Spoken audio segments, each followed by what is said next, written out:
Welcome to Democracy Discussions. I am your host, Russell Peterson. Tonight, our guests will each have 7 to 10 minutes to speak with a 5-minute Q&A at the end. And I want to thank all of our Patreons and donors for making this possible. Tonight's topic will be social justice. And with that, I would like to bring in our first guest. Please go out. Nekima, Levy, Armstrong, and Leslie Redmond. How are y'all this evening? We're good. Thank you. Hello. Yes.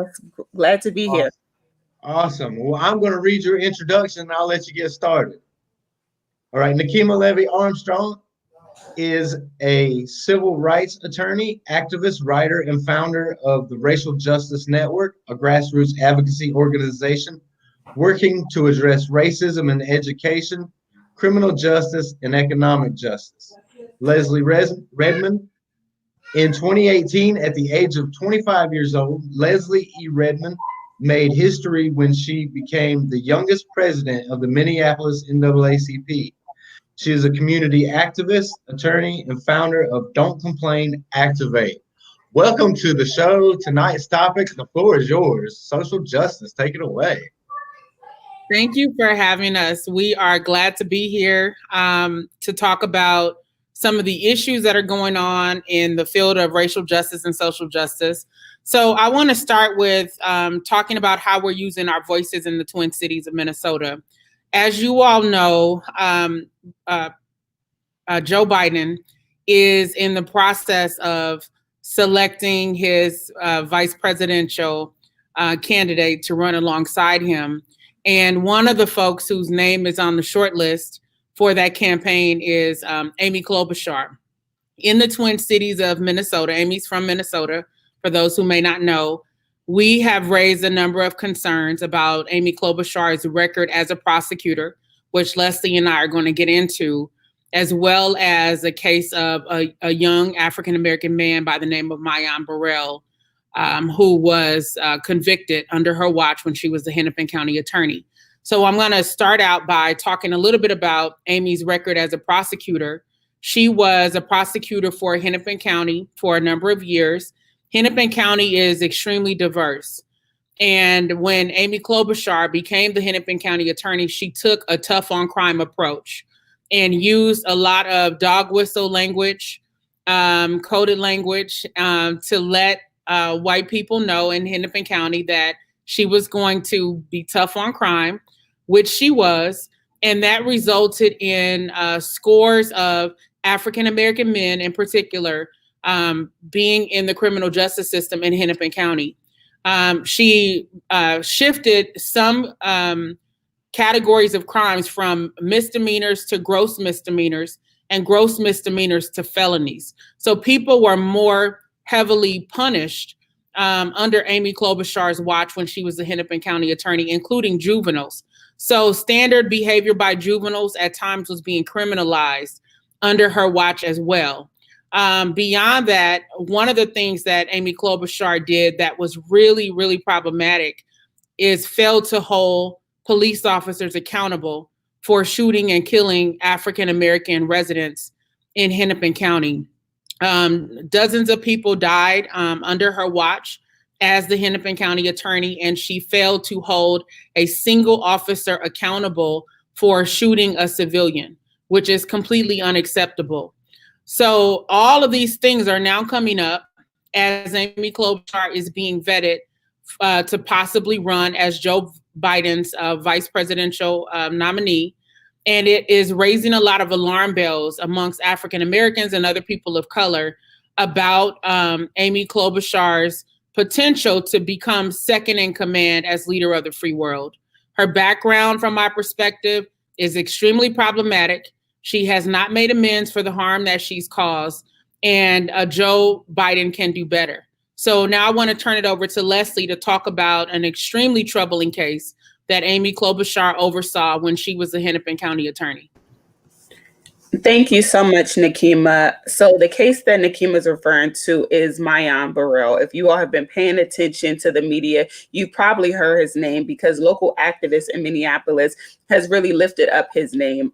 Amy Klobuchar actually really leveraged his name in his case specifically to talk about how she was tough on crime and how she built strong relationships with the African American community. That was primarily because there was a young girl by the name of Taisha Edwards who was killed by a stray bullet that they ended up convicting Mayan Burrell for, sentenced him to a life sentence at the young age of 16 years old. This case reminds people a lot of what happened in New York. When they see us, you all have probably seen the movie. The early 2000s, this case happened in 2002. The early 2000s was a time where there were a lot of gang task force units that existed, and a lot of individuals who actually didn't commit crimes were being taken in. Why this case specifically is so troubling is because Mayan Burrell, there was no DNA evidence, there was no gun found, there was no evidence actually saying that he was the person who was on the scene and he was the person that pulled the trigger. There were two trials, right? That was something that Amy Klobuchar originally tried to distinguish between. The first trial was really based on a rival gang member, Timothy Oliver, who said that Mayan was the shooter. However, his best friend gave conflicting evidence, basically saying that Timothy had told him that Mayan Burrell, he didn't know who actually shot at him. In addition to that, when the case first came about and they questioned Mayan for several hours without his mother actually being present, and Mayan Burrell asked repeatedly, I want my mom, I want my mom, I want my mom. And they completely violated his Miranda rights, which was one of the major reasons why his case was overthrown, the initial one. And Amy Klobuchar pledged that she was going to convict him again and going to charge him again. While she ended up leaving her office, and Mike Freeman, who is now the Hennepin County attorney, came in, and he definitely kept up with Amy's her promise that they were going to charge Mayan Burrell again. And so here we are 17 years later, this young man who is now 33 years old, he's a man now, who hasn't been able to raise his kids, who haven't been able to be with his family and friends, who is now in Stillwater prison while COVID-19 is going on and can contract this virus, is all because there was a tough on crime agenda. They didn't actually care if they got the right person or not. They never looked into the alibi witness. There were numerous alibis who were saying, no, Mayan was right there near me when this happened. He couldn't have done it. They never looked into it. They were paying jailhouse informants and people to say Mayan's name specifically. There was just so much shadiness going on, and there was no solid evidence to actually say he did it. And so here we are 17 years later, and he's still in prison for a crime that he likely did not commit. And it is a true injustice. Yo, Oh, go ahead. It's so troubling to me. Like, this is not an isolated case, and that's what's so tragic about it. You know, I mean, it in and of itself is a tragedy, but the fact that it's not isolated, where do we go? I mean, I know a good first step would probably not be having Amy Klobuchar as the second pick. That would probably be a good first step. But talk for just a few moments. Like, where do we go from here? How do we get over this? Something's got to change. Well, I think the first thing that has to change is Mayan being set free from incarceration for a crime that he did not commit. It's absolutely egregious and outrageous that Amy Klobuchar could build her career off of the back of a young Black man who is still paying the price as she is trying to ascend to the highest office in the land. So this sends a signal by us standing up and protesting and demanding justice and forcing Amy Klobuchar and the powers that be to pay attention to Mayan and other young men like Mayan, that prosecutors should no longer be able to use Black bodies as a stepping stone to get to the White House or any other political office. This has been par for the course for many, many years. How many of our Congress people, legislators have signed crime bills that have had a significant impact on the Black community, and that has impacted us for generations. We're still paying the price. But today we are saying absolutely not. It is not acceptable. We have to turn back the clock on this system of mass incarceration. And we have to ensure that Amy Klobuchar understands that what she did was wrong and that she needs to make amends by helping to set Maayan free from incarceration. I couldn't agree more. And one of the things that I want all of our viewers to understand is that the power truly is in the people. And I think that's one of the things, had we not raised this attention to Maayan Burrell, it really would have been swept underneath the rug and people would have continued to believe this story that Amy Klobuchar actually did bring justice to Taisha Edwards. And so I think that's the first thing, for young people to recognize the powerful role that they play, the fact that prosecutors are voted in, the chief prosecutors are voted in. So for instance, in Minnesota, Mike Freeman is the Hennepin County attorney, and he makes the decision. If he actually was a person about justice and rectifying wrongs, he could make the situation go away quickly. And so I think we have to think about who's in power and how we make sure that we're activating in a very meaningful way. And if these people aren't doing the right things, they need to be replaced immediately.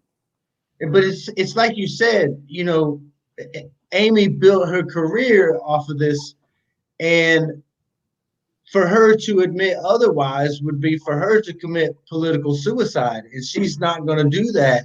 And that's why it's all the more important for anybody who's watching this that we got to put heat on these politicians who are in power, because they're supposed to be representing us. And if what they're doing is a representation of us, then I don't want any of it. So, I mean, it's crazy. One thing I will add, many of you may have seen, we did protest Amy Klobuchar's campaign rally that she was having, and the next day, I believe, she ended up withdrawing, and Nekima and I and Maayan's family was able to sit down with her and meet. And one of the things that Nekima actually proposed at the meeting was that Senator Amy Klobuchar write a statement saying, you know, wrong has been done. There needs to be an independent investigation. And I wasn't sure if she was going to do it or not, but I will applaud her that she did make that statement. And I think that that was a first step in the right direction. However, the Hennepin County attorney, Mike Freeman, came back and basically said, oh, DOJ should do it, which was really a smack in the face. And I don't think that he had any real sincerity when he said that. And it just, again, goes to show how much more work needs to be done. But every day that goes by is Maayan's life being stolen, right? And right now with COVID-19 and this pandemic going on, it's even more of a crisis. Could we imagine if something was to happen to him while he's in Stillwater prison and wasn't justified? Like this is so serious, and it's a real crisis. And as you stated before, this is not an isolated issue. We recognize there are so many of our brothers and sisters who have been falsely convicted, and that same energy that was used to pass these bills and having these policies to be tough on crime, that's the same energy that needs to be used to free them, but it's not happening. Right. And let me piggyback off of that. So Leslie is a lot nicer than I am, because she has given Amy a lot of credit, right? It was, I'm sure, a challenge for her to write the letter, but that really was the bare minimum of what she could have done, given the fact that when she was running to become a U.S. senator, she had Taisha Edwards' mom appear in a commercial, regarding the conviction, what is an unjust conviction of an innocent Black teenager in that situation. And so she used campaign dollars to promote her own career. And so she should have, as Leslie just said, brought that same energy to champion for Maayan's release from prison. With all the money that she raised running for president, why couldn't some of that have been used to aid in a new investigation for Maayan Burrell, independent investigators? So she can do much more. And beyond that, based on the concerns that we raised and her track record, she should have done the right thing, which is step aside and let a woman of color step forward as the VP nominee for Joe Biden. Black women and other women of color have waited in the wings for far too long. We have carried the Democratic Party on our backs, and we have reaped little benefit as a result of our hard work, labor, and sacrifice. So if she was really about that life of being an ally and a champion for justice and standing up for Maayan, then she would have stepped aside, used her political capital to fight for him to be free, and let a qualified woman of color step in her place to become the next vice president of the United States. Nekima, I think I'm probably a little bit more on your side of it than I am on the other side, because I tend to get a little heated about it too. But I want to thank you guys so much for being on here. 15 minutes is just not enough time to get into such subjects like this. I hope you guys will come back on the show sometime where we can sit down and we can really dig into this. Thank you guys so much for being here. Thanks for having us. For sure. Wow, awesome, awesome, awesome individuals who are working for justice in America. Man, we need it, man. It's crazy. It's crazy. I've seen it with my own eyes. Well, I want to welcome on our next guest to the show. It is Mike for Kentucky, Mike Broihier. How are you, sir? I am great. How are you tonight? I'm doing awesome. I knew immediately that you were a smart man the minute that you hired Scott Santens. Hey, between you and I didn't hire him. He volunteered, man. Hey, man, he is the best. He is the best. I love him to death. He's good people. I want to read your introduction, and I will let you get started on the subject of social justice, sir. Right on. All right. Mike is joining us after a big day today. Mike was endorsed by Humanity Forward. His Rolling Stones article, Can the Yang Gang Take Out Mitch McConnell?, was published today. And here he is to talk about social justice, UBI, and removing Mitch McConnell. I don't know what's bigger, being endorsed by Humanity Forward or for a gentleman of my age, being in Rolling Stone. I gotta tell you, I might buy 5 for my mother. It's been a big day, and it's been a long slog. I declared my candidacy back in July, and it was largely me and my wife Lynn just slugging it out, and wondering when we're getting a break in the national press, and wondering when people going to start paying attention. And today, everything just kind of came together. That is awesome. Let's talk about Mitch McConnell for a second and where social justice fits into that. Well, when I started my campaign, the campaign motto was economic and social justice for all, and I used to look at it as like two discrete things, like they were separate. And the more I thought about it, and the more I worked through it, in my head and started forming a platform, the more I started realizing that that they were so inextricably tied to each other, that economic and social justice were so closely linked that it just became economic and social justice for all instead of two discrete items. And I know that probably sounds like a fine point to people, but for me, it was kind of a revelation. So you probably knew it in advance, but it took me a while to get there, that every single social justice issue has got a huge economic component to it. And so getting the endorsement of Humanity Forward and Andrew Yang was, after all these months, was really a validation of the kind of things that I've been working on for quite a long time. And even so, a lot of your viewers probably don't know me, but I started off, I went to public school my whole life. My dad was a Marine. My wife's dad was a Marine. My wife's a retired Marine. I'm a retired Marine. And so we grew up in that environment. And interestingly, speaking of social justice, it's, the military is, it's not perfect, but it's as close to a meritocracy as you can possibly get. And, I was teaching, my last tour of duty was at UC Berkeley. And a lot of my colleagues would ask me about the draft. And they'd say, what do you think about the draft? And I had a good answer. It was, great for America, bad for the military. And, always good to stump your very, very smart colleagues. But I would tell them that, that service in the military forces you to live, for the most part, co-equally with people of all races, creeds, colors, and nowadays sexual orientations, and people from all over the country. And it's a great opportunity for someone who might live in the inner city and someone who lives in rural Maine or Wyoming for at least a short time in their life they are forced to live, and not just live, but in many instances trust their lives to people they never would have associated with before. And so, and the other side of it, of course, was as someone who commanded troops in combat, you don't want anyone there who wasn't a volunteer. So that was the good for America and bad for the military aspect of it. And but that was the beginning of my path to being a very, very progressive and liberal person. You know, I think probably the point that was a real watershed moment was when I served in Somalia in 1992, 1993. There'd been a famine, a drought, and then a famine, and then a civil war. And my Marines and I went into Somalia to separate the warring factions, open up the ports and the airports, and have food and humanitarian relief supplies come into the country. And you know what? It was just this great moment where you saw that you can do good. You know, there are times when bearing arms, it can be right.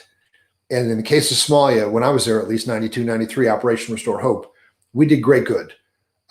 We went from people literally falling dead in front of our eyes from starvation to markets and schools opening and people cleaning the streets and establishing a local police force that was directing traffic and, you know, stopping local crime and things like that.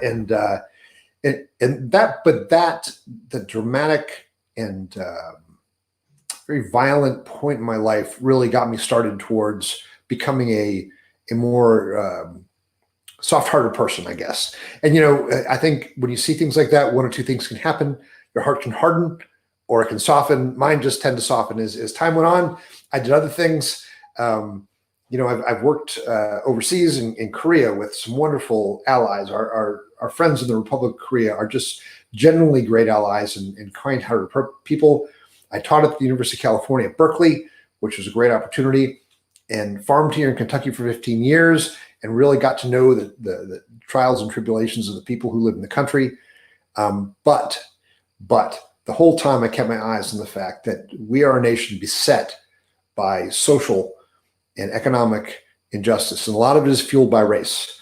And, you know, so when I began my campaign, there are some things that I want to do. I want to break this high school to prison pipeline. And part of that is ending the war on drugs. And a lot of the violence that your previous guest talked about and the violence we've had right here in Kentucky in the last couple of months, your viewers are probably familiar with the Breonna Taylor case, where a young woman, an emergency medical technician, a lovely young lady, the pride of her family, was gunned down in her own bed by members of the Louisville Metro Police Department, who had executed a no-knock search warrant at 1 o'clock in the morning.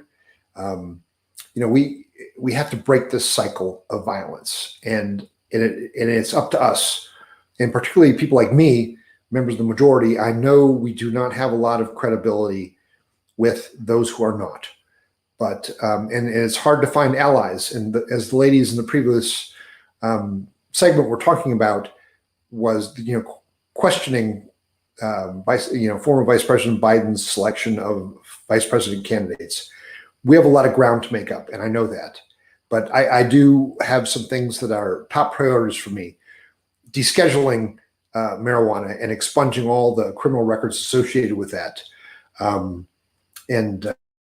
You know, there are so many instances that we force people into situations, into cash economies, largely fueled by drugs, in the inner city and in rural Kentucky, whether they just came out of prison, they're unbanked, they cannot have a job, they cannot get a paycheck, they have a record, and we need to get rid of all of those things and allow people to participate wholly in democracy, the economy, and to raise their family, pay their taxes, kick into Social Security, and be contributing members of society, not be forever branded as a criminal and a felon.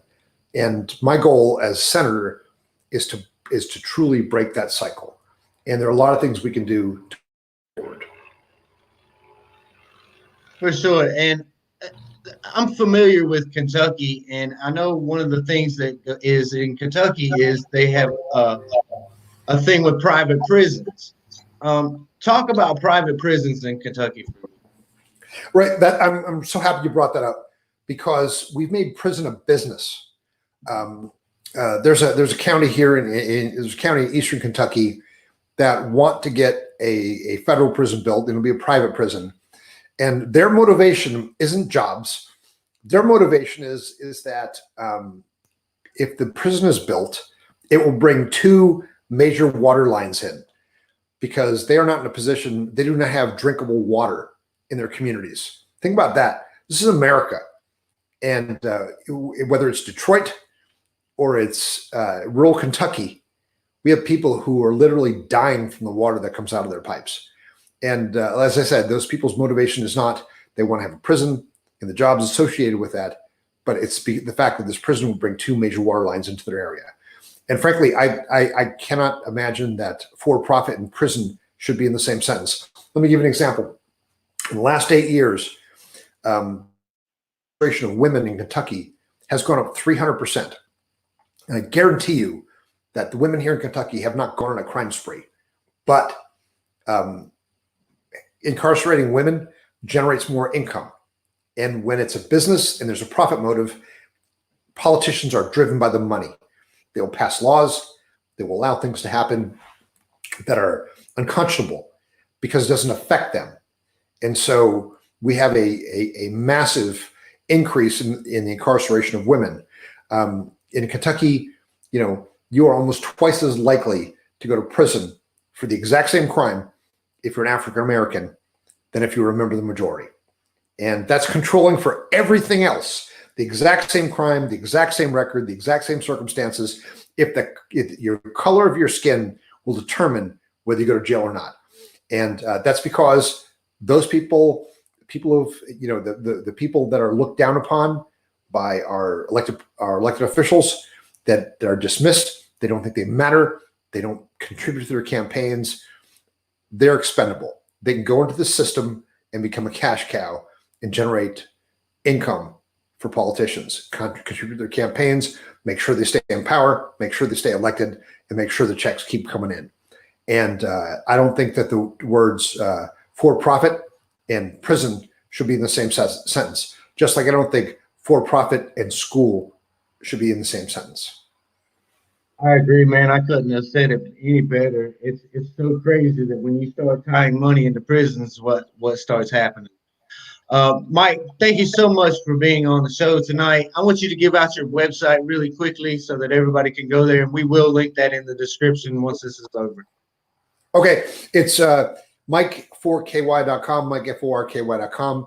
And you know what? If you can't donate, that's okay. These are tough times. People are on the ropes. But I'll tell you what, if you want to work for economic and social justice, you can go to Mike4ky.com/sign up and become a volunteer. A lot of the, Andrew Yang's national staff came here to Kentucky to begin working for me. And I guarantee you, if you hit that sign up button, they will contact you, put you to work, texting, phone banking, postcarding, whatever. But we need to get people like Mitch McConnell out of power because they are driven solely by power and money. And that's not what this country's about, right? Absolutely. Absolutely agree. Mike, thank you so much for being on the show tonight.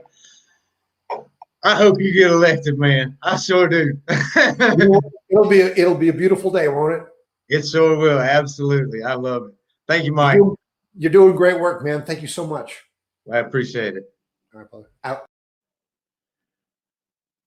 All right. That was Mike from Kentucky. What a great guy, man. He's on it. He knows what's going on. I'm trying to find my little tabs here. So we're actually waiting on our next guest to arrive, and he's going to be a very special guest, as all of our guests are tonight. But this will be the first sitting senator that we will have on. If I can find him. There we go. Senator Royce West from Texas. We're waiting on his arrival right now. So while we're awaiting his arrival, I want to go ahead and once again shout out to our Patreons and our donators. It is very much appreciated. I'm having to shoot on the fly. Let me go over here to the comment section. and see what we got. Joshua Frick is in the house. He was on here last night. Trumper for Yang. Let's put that comment up there. If y'all are not familiar with Trumper for Yang, he was just on the show the other day. And you know what? I'm going to go on the fly right here. I'm going to go on the fly right here. Where's he at?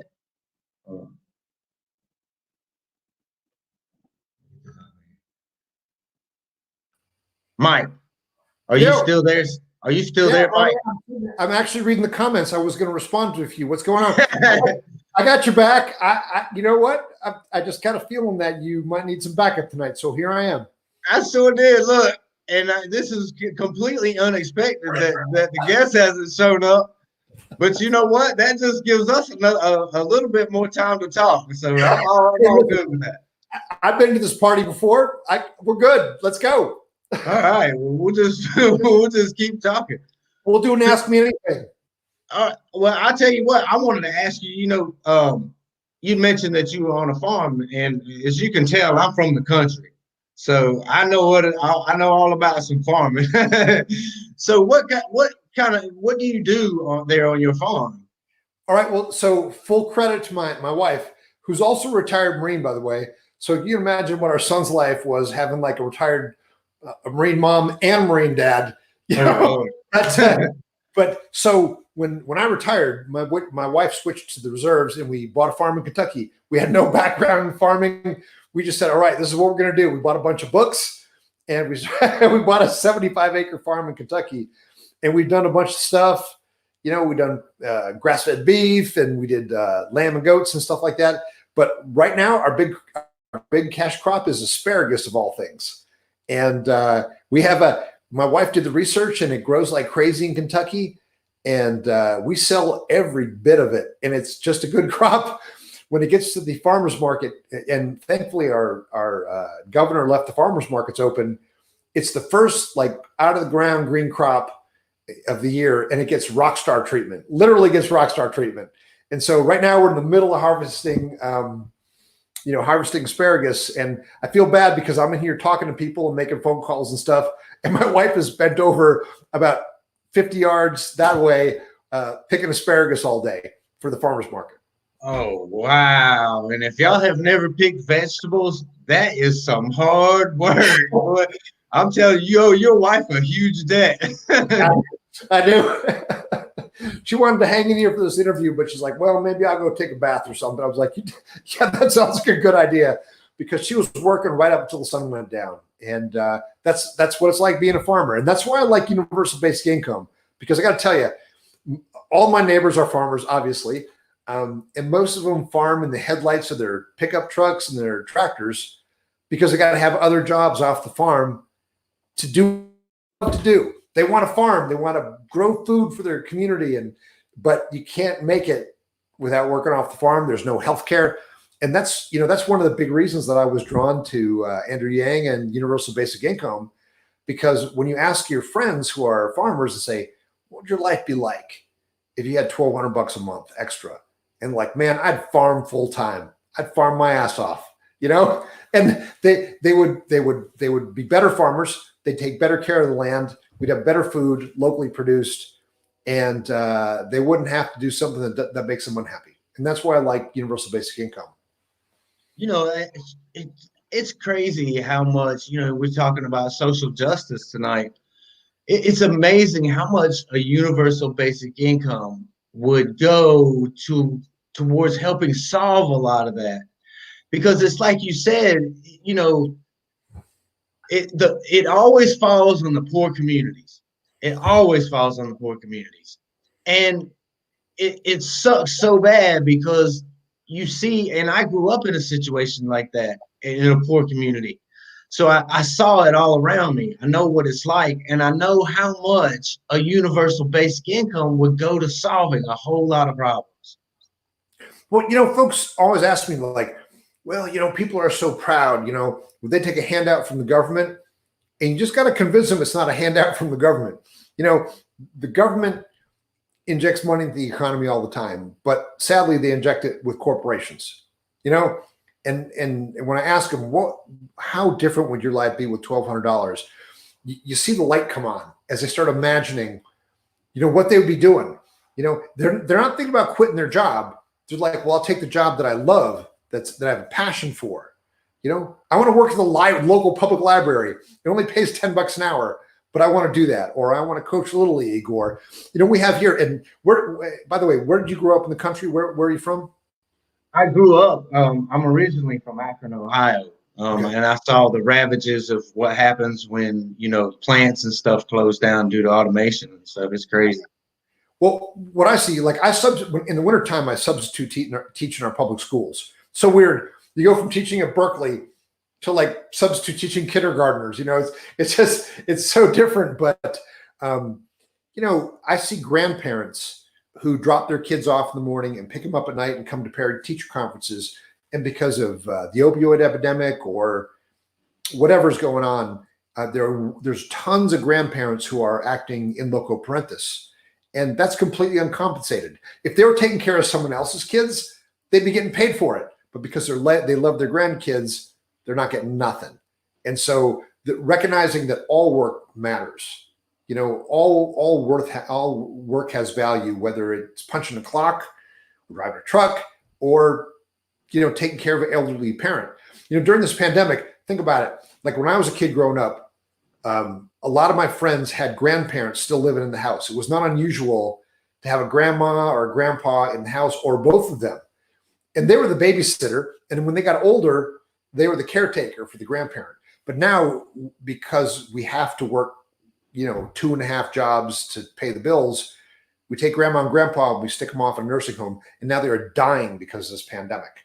If they're at home with their family, they'd be safe.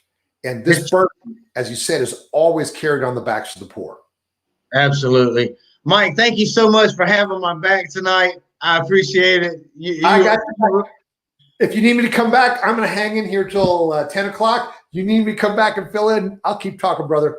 All right. Thank you so much, Mike. All right. I'm out. All right. Let's bring in our next guest, who was running a little bit late.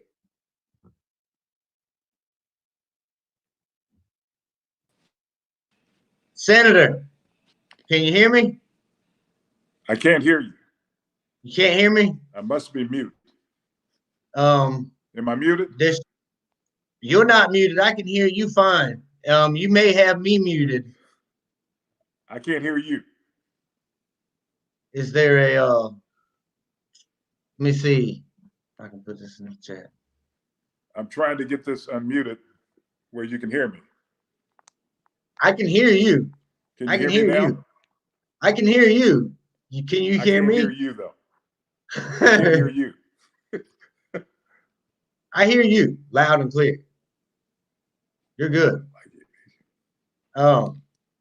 Technology is a wonderful thing. We're going to see if we can get. See, I can hit your mic there. My mic. Okay. Can you hear me now? Can you hear me now? I can hear you. Can you hear me, Senator? Can you hear me? You still no? The senator is having technical difficulties over there. There's a problem with it. It's okay. You want to? We can just try to get you back on another time. My volume is up, but I can't hear you. That's wild. Senator, trying to type on the fly, y'all. Senator,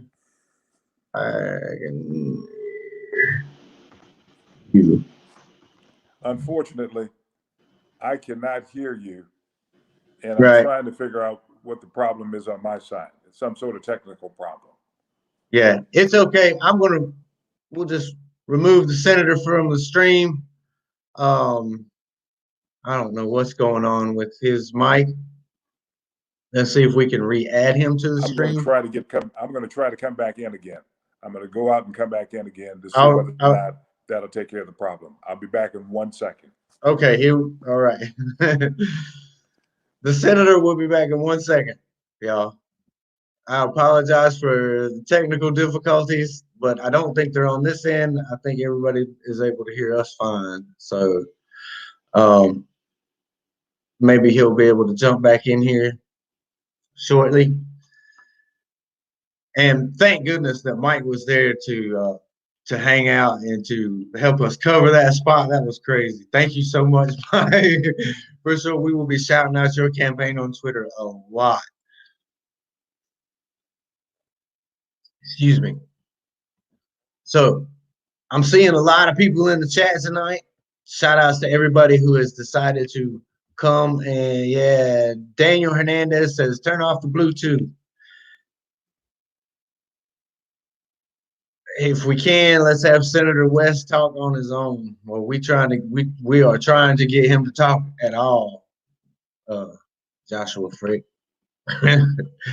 It's crazy. So he has gone out and he will try to come back. We'll put this up here just in case. Can you hear me, Sid? I can hear you now. You can hear me now? Hear you now. All right. Yes. All right. Sweet deal. Senator Royce West of Texas, how are you this evening? Well, now that we've corrected that technical problem, I'm doing pretty good. I will read your introduction real quick, and as you know, tonight's topic is social justice, and I'll let you get into that. All right. Texas State Senator Royce West is running for the U.S. Senate in the Texas Democratic primary runoff. Senator West has been a longtime advocate for criminal justice reform and seeking fair wages for the working class. Tonight, he joins us to discuss social justice in his July 14th primary runoff. Well, thank you very much for allowing me to be here and giving me this platform to talk to Americans about social justice issues. I want to dive right into criminal justice. You know, Texas has been one of the leading states as it relates to issues concerning criminal justice, more specifically, the relationship between law enforcement and the ethnic minority community. And I want to give you my perspective and my background as I talk about this issue. As a young attorney, I've been an attorney for about 40 years. I started in the district attorney, the Harris County District Attorney's Office, which was in Houston, Texas. And then I moved to Dallas and ended up being a chief felony prosecutor in the Dallas District Attorney's Office. I left the District Attorney's Office and then I went to private practice and practiced criminal law.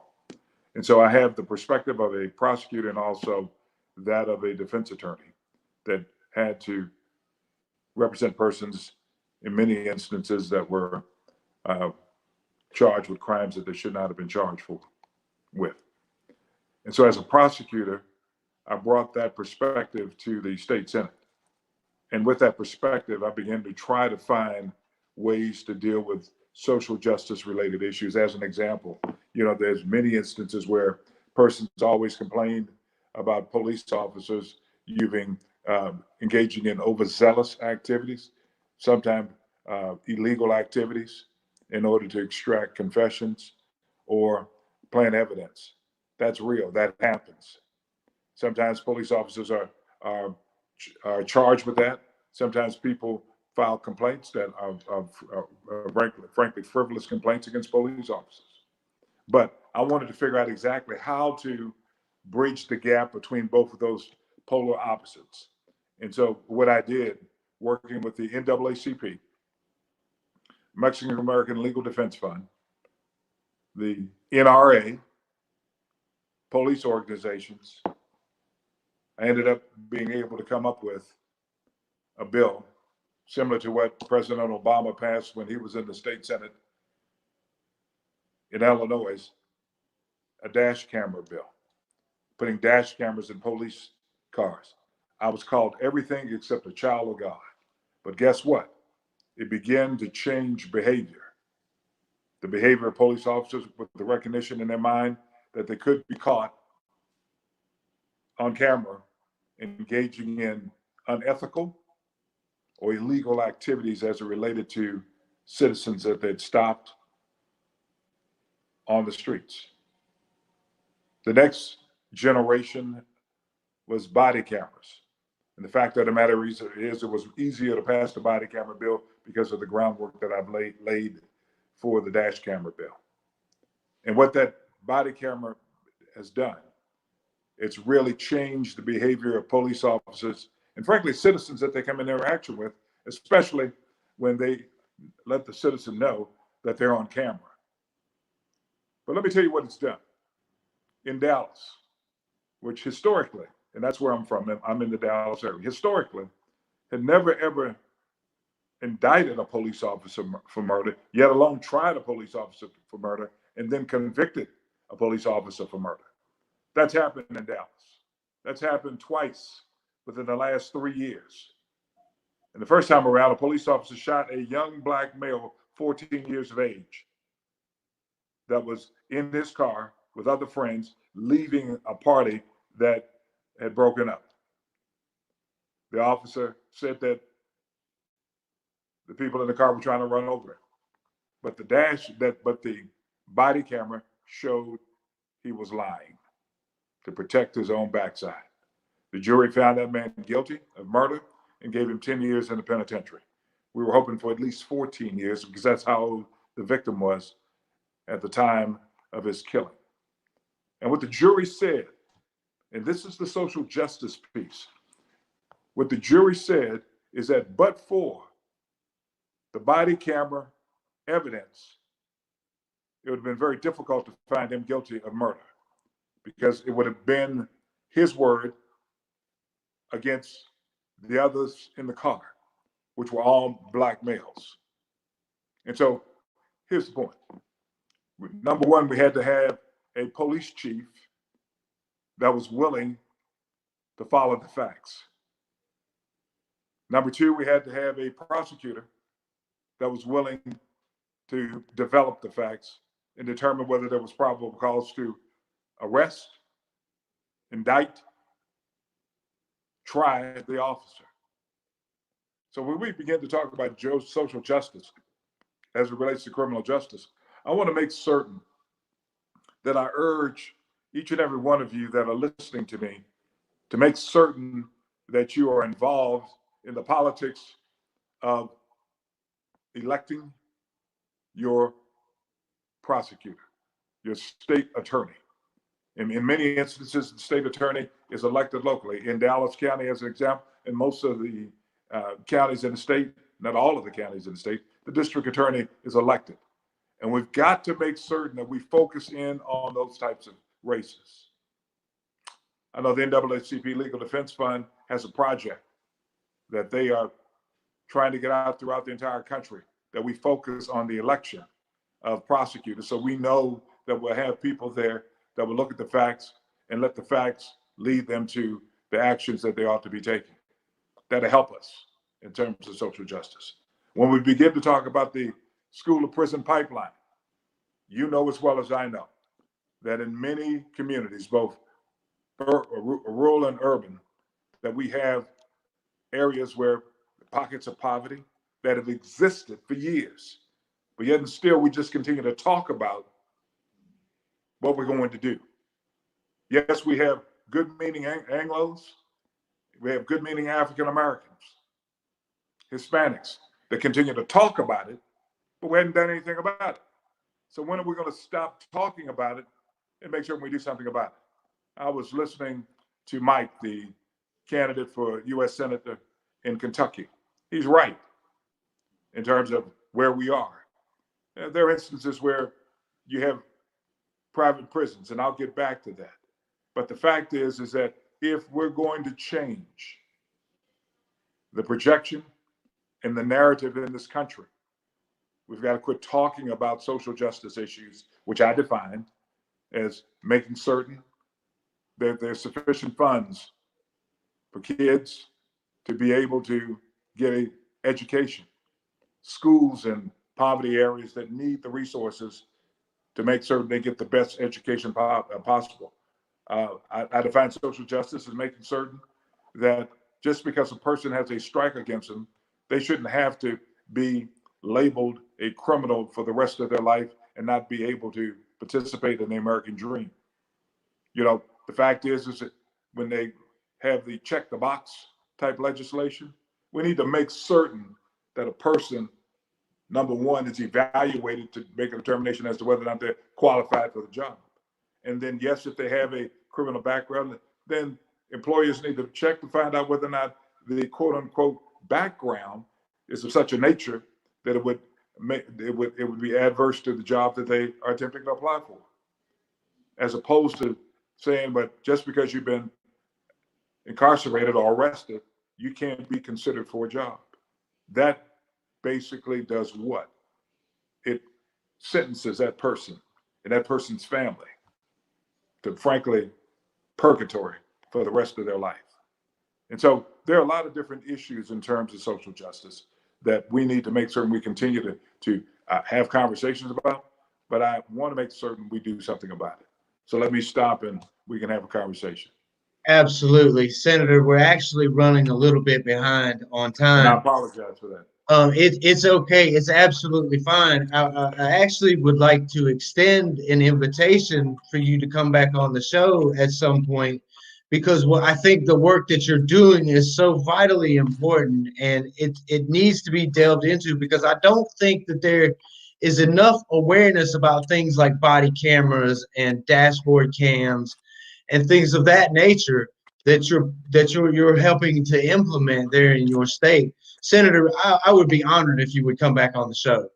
Let's make sure we do that. And I'm gonna have someone that can technically advise me next time around. So when we get it, I was here, I was listening to Mike, and hopefully we're going on at 8:30. But again, some technical problems that prevented me from doing that.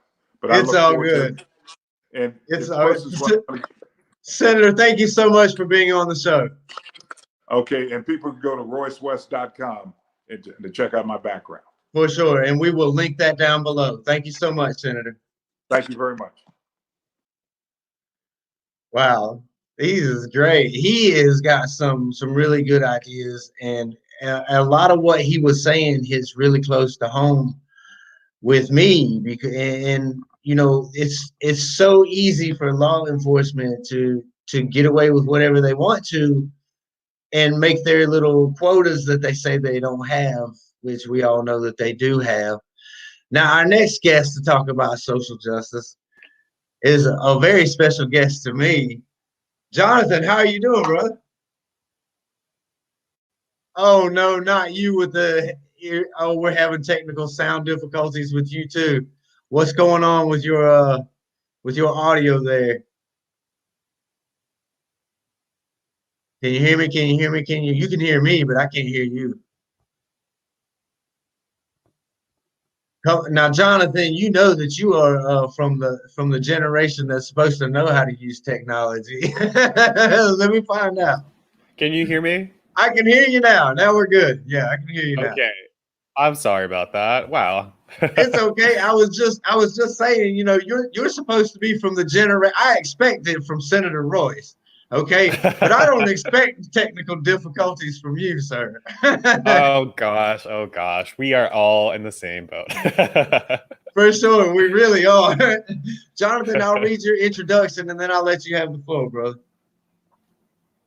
All right, Jonathan Herzog. He would like us to. Jonathan has a petition, okay, and we will link that petition down below. And he would like you to go sign that petition and help him challenge the incumbent, Jerry Nadler, to a live televised debate, which let me pause right here and say, I would love to see that. I would tune in so fast. Jonathan is a Democrat running for Congress in New York's 10th district. He is a civil rights leader, legal advocate, born and raised on the West Side, endorsed by Andrew Yang. Jonathan, the floor is yours, sir. Well, thank you so much for having me. Thank you all for the activism, the leadership, the incredible work. We really are at the vanguard of the civil rights fight of this era. And it takes a moment to really digest and process what power is doing in this moment of crisis, where this pandemic has killed more of us than died in the Vietnam War. It's causing a 9/11 death toll every single day.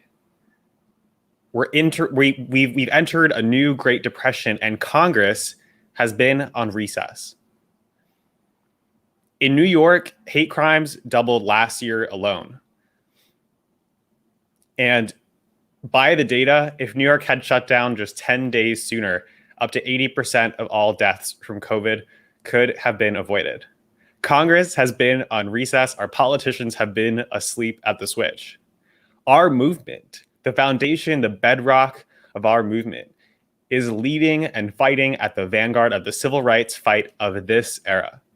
And that is the eradication of poverty, full stop. Full stop. And we need a new generation of leaders committed to fighting for deep freedom, not shallow equality, committed to raising the floor, not lowering the ceiling, to building the future, not finding scapegoats and others to blame. We need representatives up and down the ticket across the board, committed to fighting for 21st century solutions for these 21st century crises. Because again, we are at the vanguard of the civil rights fight of our era. And don't let anyone gaslight you into thinking otherwise. As you may have seen, Andrew Yang, myself, and a number of other co-plaintiffs recently won another federal lawsuit that was appealed in the Second Circuit Court of Appeals. And just a quick summary on what that was about. The entire New York State Democratic Party leadership, the Board of Elections, the New York Attorney General, the New York Governor, every single leader in the New York State Democratic Party decided that they were going to cancel the presidential primary and deny New Yorkers the right to vote. The kicker is 1 week before, Joe Biden warned that President Trump may use COVID as an excuse to postpone the election. The New York State Democratic Party gave Trump just that excuse. They used COVID as an excuse to cancel the election after voting had already been made safe by mail for everyone with no reason required. Everyone can vote absentee from the safety of their home. They then put out a series of headlines, a whole PR attack, and fought in the courts and in the executive saying, "Are you willing to die for Andrew Yang and the Yang Gang?" Don't let anyone gaslight you. We have the most powerful, potent force in American politics today. The future is permissionless, distributed, decentralized, and the civil rights fight of this era will be fought by us together. So thank you so much for having me. Happy to dive in, discuss, answer any questions. Yes, absolutely, man. And I want to talk about your opponent for a second, and not necessarily, I guess it would be kind of in a bad way, Nadler. With like, where is he failing? Because I'm not familiar exactly with Nadler's, where is he failing on the social justice front? So this is the fundamental reality. So Nadler led the HEROES Act. And so this was in the wake of, again, tragically, more than 20,000 New Yorkers have died. We are in ground zero for the mismanagement and malfeasance around the COVID pandemic. And for the second time in the past decade, we decided to print and bail out to the tune of trillions of dollars, the largest financial institutions and firms, and leave people aside. So that is the fundamental reality, that voting not only to bail out the banks then during the financial crisis, but voting and leading the effort to do it again now when literally tens of thousands of people and tens of millions are unemployed. I mean, it just speaks for itself. It's a crisis of confidence where our Democratic Party, the Democratic leadership, Pelosi's right hand, after she came out and gave lip service for basic income after the Congress passed the UBI trend and push, They could not include recurring cash relief to Americans in the midst of this historic pandemic. We've entered a new Great Depression, and it's as if we haven't even recognized the beginning of that fact. Now my mic was muted. So for sure, Jonathan, we will make sure that we link all of your, your things below. I think it's so important, the work that you're doing there in New York. And hey, Zephaniah. So, little interruption there. As you know, we're all doing this from home now. So, so it's for the moment. But thank you so much for being on. And I want to have you come on the show again really, really soon. I think we had a great first conversation, and I would love to follow that up with one that's more in depth. Would love it. Thank you so much. Thank you, all of you. I love the hat collection. I got to up my you got to step your game up. Definitely got to step your game up, Jonathan. Thank you so much, brother. Take care. Stay safe. All right. So our next guest is the one that's actually challenging Nancy Pelosi. Shahid Buttar, how are you? I'm doing great. Thanks so much for having me. It's exciting to be with you. For sure. I'll read your introduction and then I will let you have the floor, sir. Okay. All right. Shahid is very particular about the pronunciation of his name. I got that drilled into me before we ever started. Right on. All right. Since graduating from Stanford Law in 2003, you have worked in both San Francisco and Washington as a legal advocate, a nonprofit leader, a grassroots organizer, and a poet and a musician. Your wide-ranging work reflects a commitment to intersectional feminism, democratic socialism, and international human rights. In November, you aim to give Nancy Pelosi a long overdue retirement. Sir, I am cheering for you. Let's go. All right. Well, exciting to be with you. I gather that social justice was the theme you wanted us to address, so I'll try to connect that to our campaign in this political moment. I heard some of the earlier guests reflect on pieces of this, and as I think about social justice, the piece that I would particularly emphasize is intersectionality. Marginalization comes from many different vectors and it compounds. Liberation also comes from many different vectors and it compounds. So for instance, you might face barriers to access and inclusion owing to your educational opportunities or your parents' financial status, or where you grew up, or your race, or your gender identity. Or you could face marginalization across all of those different dimensions. And that's even more challenging. Recognizing that unlocks to me a vision of government as a rectifier of imbalance, an ensurer that people have the opportunity to be judged by the content of their character. And I see that as the promise of our civilization. I see that as the goal of our government. And that's very much the opportunity before us. Now, we're living through a time of profound crisis, which I think brings the need for that intersectional awareness all the more to the fore. For instance, the pandemic. Let's focus on that before we turn to the climate crisis. The pandemic presents revelations of the ways in which we have long violated social justice norms. The death toll from the COVID-19 pandemic reflects gross disparities according to race, wealth, income, neighborhood. And these are imbalances that reflect very much long-standing marginalizations that preceded the pandemic. But the point here is that if we showed up to address those marginalizations, this pandemic would be hitting us very differently. If we showed up to address, I heard one of your earlier guests particularly reflecting on the continuing plague of police violence. And, this is an issue as well for me that's been an object of longstanding concern. I've been part of the movement for Black Lives, part of the immigrant rights movement, the Occupy movement, back into the anti-globalization movement of the late 90s. And I've taken action, direct action with the movement for Black Lives in San Francisco and Oakland and St. Louis and Washington. And we need policymakers who are willing to put communities before corporations. That is the essence of what I would describe as the differentiation between politicians and candidates who serve themselves and their careers and their corporate donors versus candidates and politicians and parties, which we aim to reclaim, that defend the future and our constituents from the predation of the institutions, both corporate and government, that aim to restrict the future. And when I think about those institutions, I think about fossil fuel extraction companies. I think about weapons manufacturers. I think about intelligence agencies and police departments that violate people's rights with impunity with the support of both parties. And that might be an important point to press on here. I think a lot of people perceive that, and they're right, that Donald Trump is a maniac, a racist, philandering, misogynistic, would-be tyrant.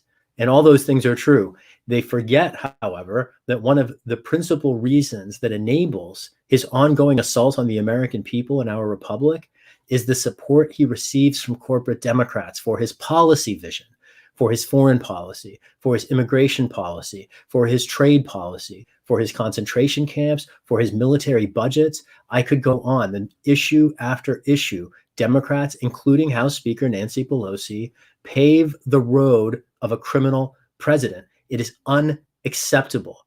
And I see this through the lens also of a constitutional dimension. You know, the partisan one is obvious, that you have a Democratic leader co-opted in the service substantively of Republican principles. But there's also a constitutional dimension here. The branches of our government were designed to have an adversarial relationship.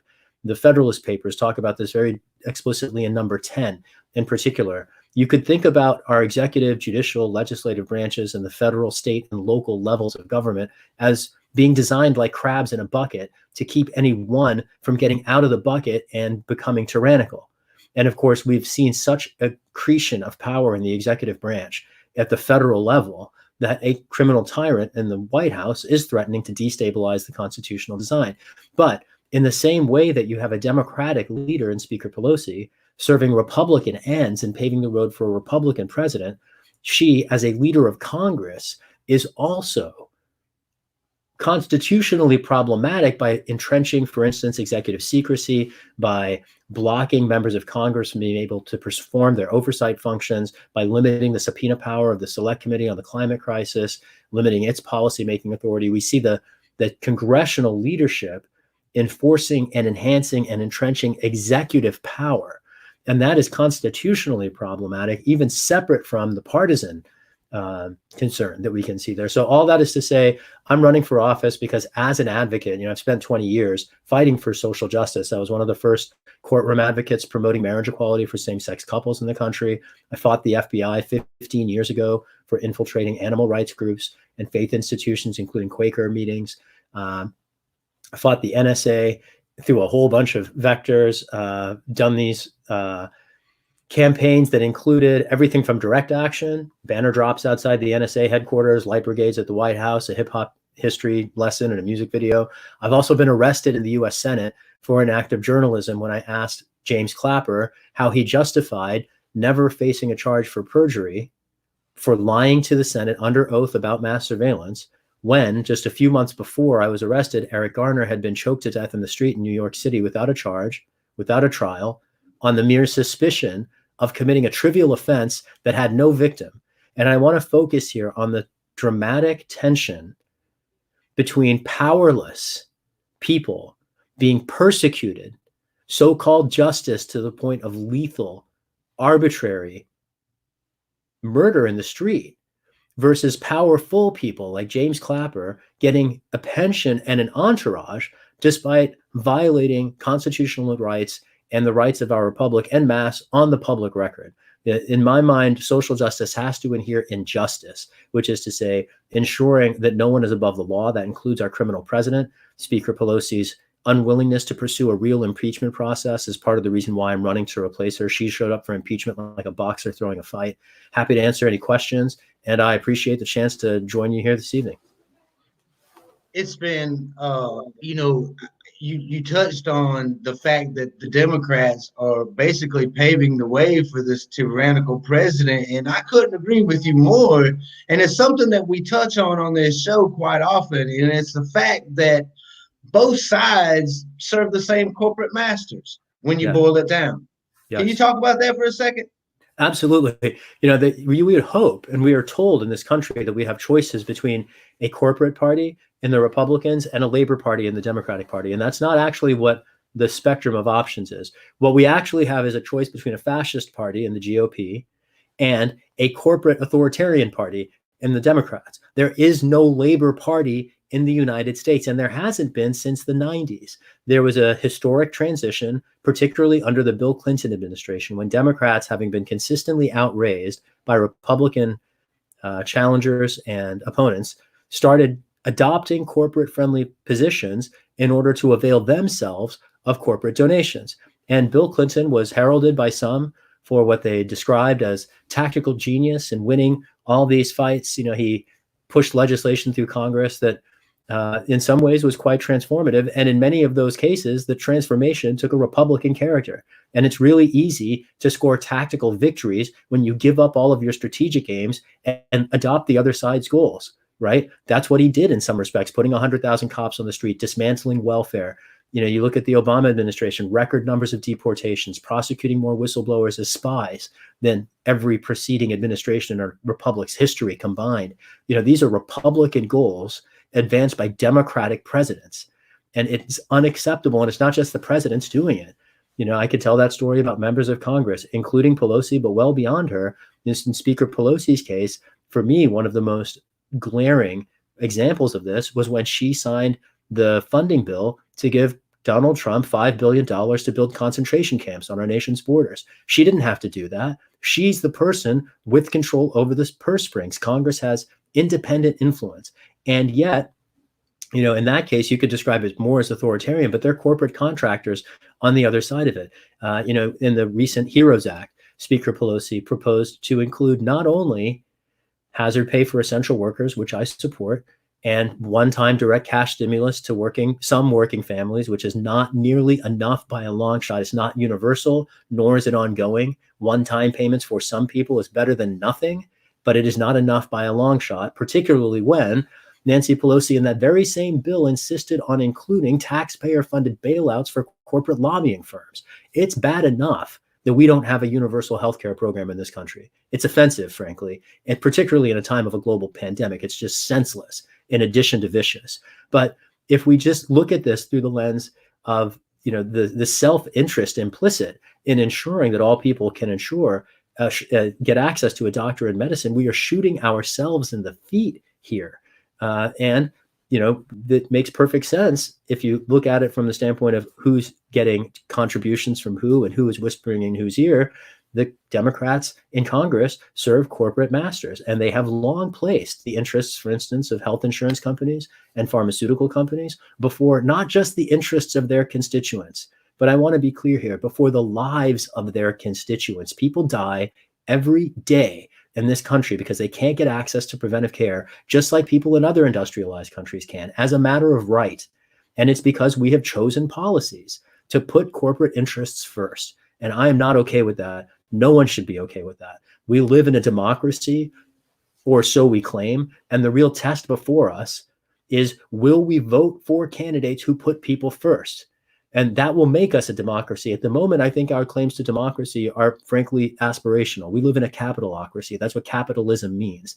Our politicians are selected on the basis of how they serve capital. And when they go to Congress, to your question, they serve capital. What are accumulated capital? What do we call those things? Corporations. And it is that service to corporations before constituents that in my mind is disqualifying not just of the House Speaker Nancy Pelosi, but frankly, most of Congress. And we need to replace most of them. And the last thing I'd say here is that there's a generational moment. I think many people, certainly, folks who, I'm 45, and I think I was sort of at the cusp of a generation. A lot of folks younger than me are much more woke, particularly because they lived through the pain of the 2008 financial crisis. I went through something similar in the 90s. My family lost our home to foreclosure when I was 16 years old in the late 1980s. And when I started college in 1991, I had to leave soon after because I couldn't pay for it. And I got my undergrad degree going to night school for a decade before I had a chance to study and then teach at Stanford Law School.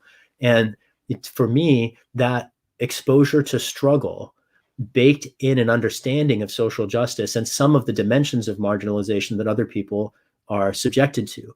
And I'm running for office to relieve marginalization. That is my goal. That is the mission of intersectional feminist praxis. It is the mission of democratic socialism. It is the vision for the future that can save our civilization from the mounting twin catastrophes of a global pandemic and a climate catastrophe. And the more we double down and settle for the stale, failed paradigm of corporate rule, the more we will duck into the punch of this pandemic and the climate chaos and leave entirely too many people in their graves. And you said something right there, and I turned 45 this year, and I think that it was our generation that really started to break away and that really started to get it. And I see the future in the ones that are coming up, and it gives me a whole lot of hope. Yes. Because I really believe that we it's like you said, we're at an intersection, we're at a crossroads, and I think we can change it. Thank you. I want to thank you so much for being on the show tonight. My pleasure. Definitely want you to give a shout out real quick to Just a Girl who helped get you on the show. So shout outs to her. And really quickly, please give out your website so that everybody can go there, and we will link that below in the description. Thank you. Folks can find out more about our campaign at shahidforchange.us, and we're on all the social media platforms at Shahid for Change. If I might just say one thing for 10 seconds, a lot of people are struggling with hope at a dark time. You just nailed it. It is the youngins. If you are struggling for hope, find you some youth climate justice activists or some youth social justice activists in any movement, whether it's the immigrant rights movement or the movement for Black lives or the climate justice movement or the movement for global peace and justice. Youth will inspire you because they are taking action. And if you do feel disillusioned at the moment, get you around some community, some action, and some youth. They'll inspire you. For sure, because in the end, we win. That's just all there is to it. No doubt. We keep phasing out all the bad stuff and phasing in the good stuff. Eventually, by golly, we'll get there. Shahid, thanks so much for being here. Man, I hope you win. I hope you win. Thank you so much. Have a good weekend. Keep up the good work. For sure. Thank you so much.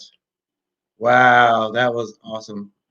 Man, I'm telling you what, I sure hope that he comes back on the show very, very soon. But right now, we're going to bring in our next guest, who I am so happy to see again. David Kim, how are you? Good. How are you? It's been a long time. I feel like it's been a long time. Has. Right? Well, I mean, it seems like a long time, but it's only because a lot of stuff has happened in between the last time that we spoke. Man, what a whirlwind. Oh my goodness.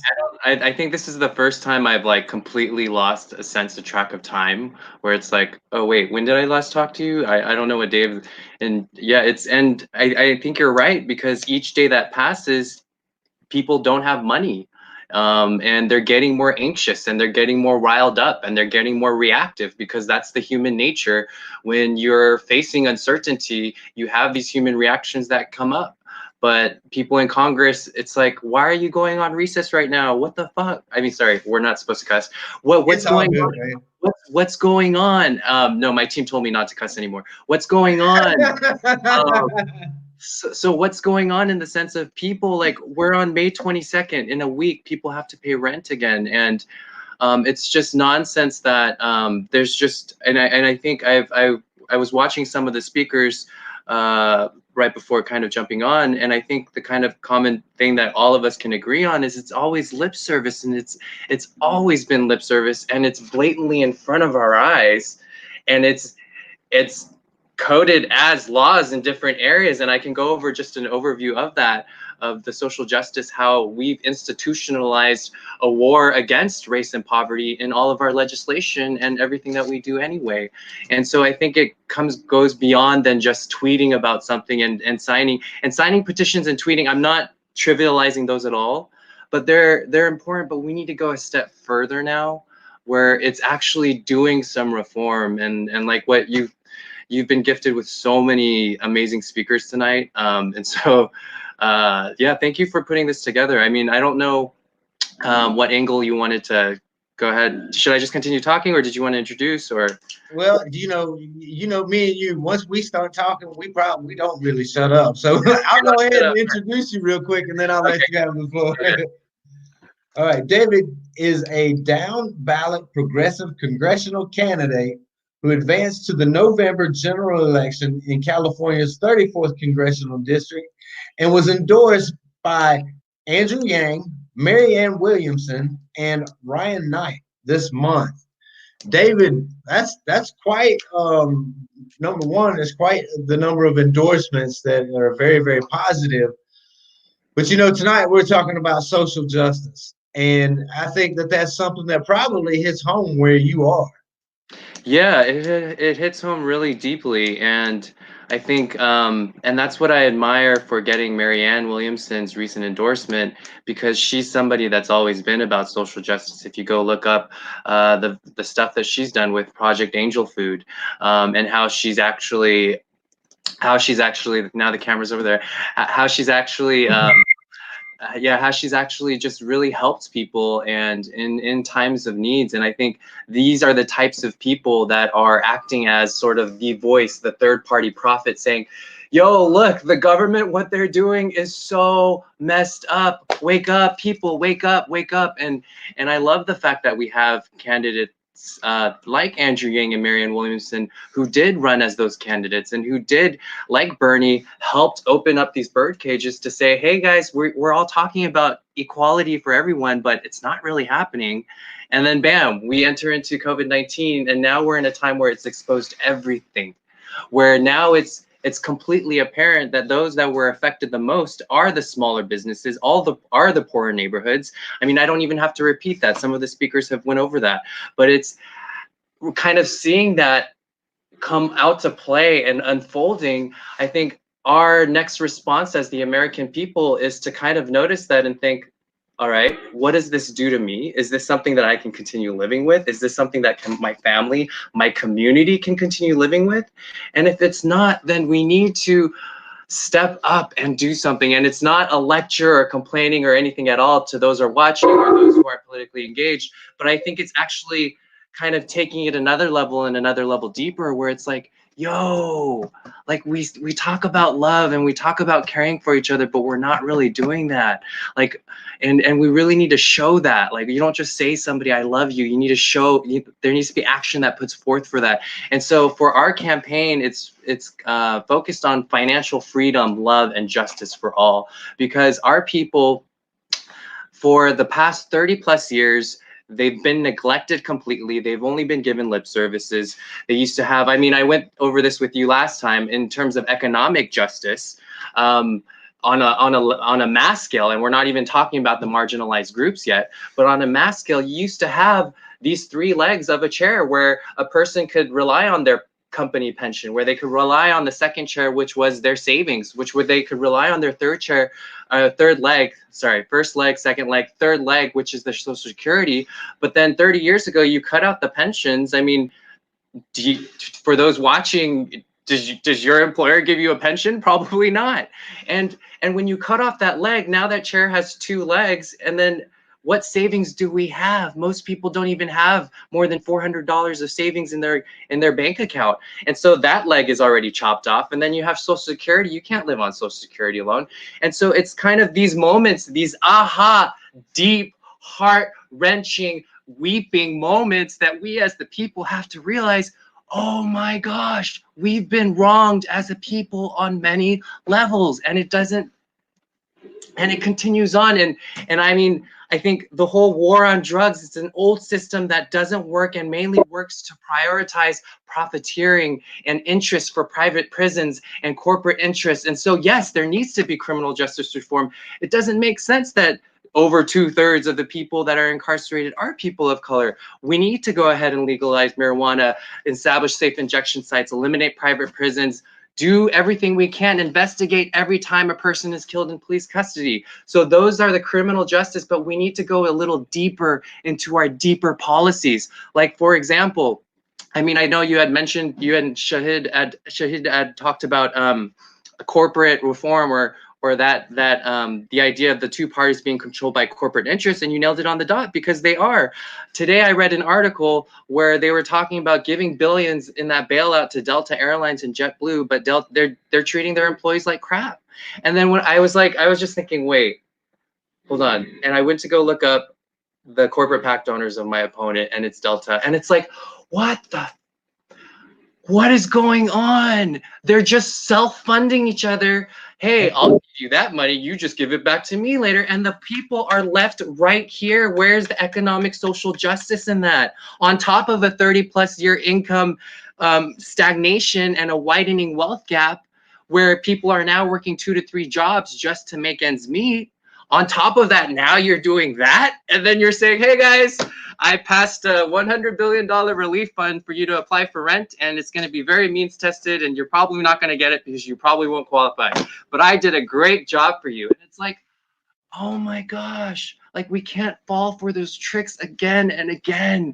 And now's the time for those who are watching. If you don't want to run for office, don't run for office. Go organize in other ways. If it's launching even a watch party, watching this live stream right now, that's a way of digital organizing. And I think we need to go further into telling people, hey, like, I know you're not really into politics, but like politics is everything. Like when you like turn on that light switch and it doesn't come on or off, that's politics right there. And it shows for it. Like in our neighborhoods, who's affected the most by climate change? It is the poorer neighborhoods. 20% of our trees in Los Angeles cover only 1% of our neighborhoods. Like our war against, like we need to be waging this war against all of that, where we're not having our policies be based on discriminating against race and poverty. It just doesn't make sense. And that's why we have so many down ballot progressive candidates bringing up a Green New Deal, bringing up Medicare for all, bringing up UBI, because it only makes sense that we take care of our people that are not receiving anything. And COVID-19, I think it's really apparent where at a time people don't have jobs and they're losing their health insurances left and right. Where's the economic social justice there? Like offering subsidies for Cobra, like that's not going to cut it. And going further, I mean, in regards to, let's say for locally here in Los Angeles, with our LA, I don't know if you were aware and read our LA news, but our mayor freaking allocated 54% of our city's operating budget to the police force. Can you believe that? Instead of providing services to our unhoused brothers, sisters, to our poorer neighborhoods, to those that are marginalized, he wants to criminalize it, and he wants to show that he wants to police them instead of caring for them.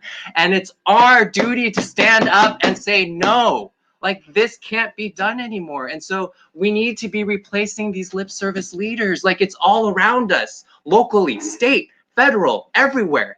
And so these are the realities where it's like, yes, when I see an anti-Asian, anti-Black hate crime happening in front of me, speech, conduct, I'm going to stop it. That's great. That's the basic thing that we should be doing. And if you haven't, or if you're shy, like I'm not shaming you out, but that's something that would be admirable for us to do in standing up for each other. But I think we need to go further. And that's where we actually kind of need to think, oh, you know what? Like, if we actually decided to vote in my district, there's 700,000 people living in the district almost. We have 310,000 registered voters. The highest voter turnout is usually around the 100,000, but it's usually below that. But what would happen if you were to activate and wake up the sleeping giant, the American people, in your district, in my district, if we were to get like half of them to vote? And like to be able to actually look into these issues, to be able to realize and make the connection of, yo, we're all in this together. Like we're all one humanity. And just because you look different from me doesn't make us any less or more, because we had no choice in that whatsoever. I don't remember a time where I said, hey, I'm going to pick that. I mean, I don't remember consciously that. And so why are we airing around these physical attributes that are just mere avatars when we're not really looking down in a deeper perspective, the heart and soul perspective? And so I think really right now, DC needs a spiritual, emotional revival, and that has to be done. And I think it has to really come from a deeper human level. And I mean, policy arguments are great and economic arguments are great because that's what actually allows us to make good legislating. But in addition, we need we need something more. We need a sense, because our politicians, our career politicians, because they live in their DC cash bubbles, no matter how much they want to try or like genuinely want to try or even attempt to, they're not able to connect with the pulse of our human suffering right now. And that's the issue that's at stake. So, yeah, David, it's so refreshing to hear you talk about this, because I'm so with you. I think, you know, for so long we've done that. We've given lip service and we've said that we were going to change all these things, when really what it boils down to is we just need to love each other a whole lot more. And if you approach things from the lens of love, which is something that's very difficult, I think, for our government to do, because they only see through the lens of money. But if you approach things through that lens, then there doesn't need to be that much money allocated to the police force. There doesn't need to be that much money, because your communities are stronger and your people are coming out well adjusted. It's crazy what we're doing and how we're approaching this so ass backwards in today's society. And you know what, David, you get me fired up, man. And I want you to come back on the show very, very soon so that we can get into it some more, because it's just so important, the things that you're saying. And it's something that we have noticed in Washington right now, is that disconnect.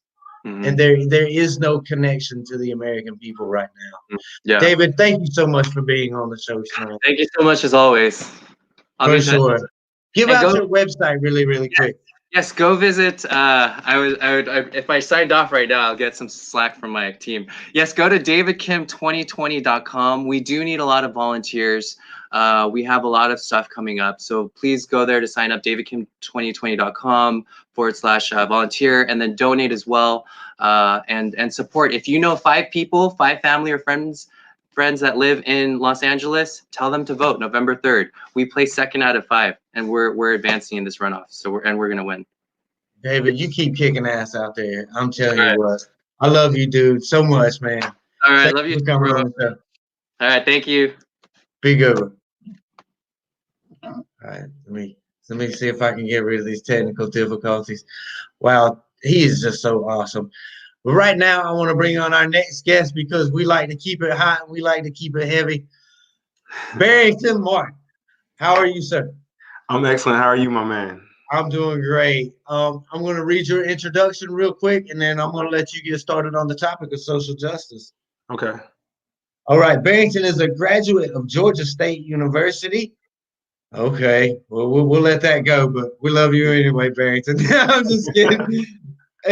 Is a graduate of Georgia State University with a degree in political science. He is born and raised in Atlanta, Georgia, and shares a strong desire to see America realize the dreams of our great civil rights leader, Martin Luther King Jr. Barrington is running for the U.S. House of Representatives in Georgia's 5th Congressional District.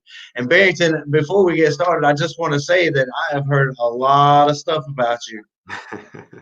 Is that so? Has it been a positive or negative thing? It has all been absolutely positive. It has all been positive. So thank you so much for being on the show. Social justice, take it away.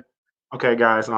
Before I get started into social justice, I think it's only proper for me to do a couple of things. For one, I want to say what a privilege it is to speak with all of you tonight, because I feel like this, and my team feels like this as well, is that we're embarking on a political renaissance where we all agree something is wrong within our nation. And this rare opportunity is ahead of us, this particular election cycle, where we are able to forge our path in creating a better future for ourselves and each other. So yes, my name is Barrington Martin II again, and I'm running for the 5th Congressional seat of Georgia.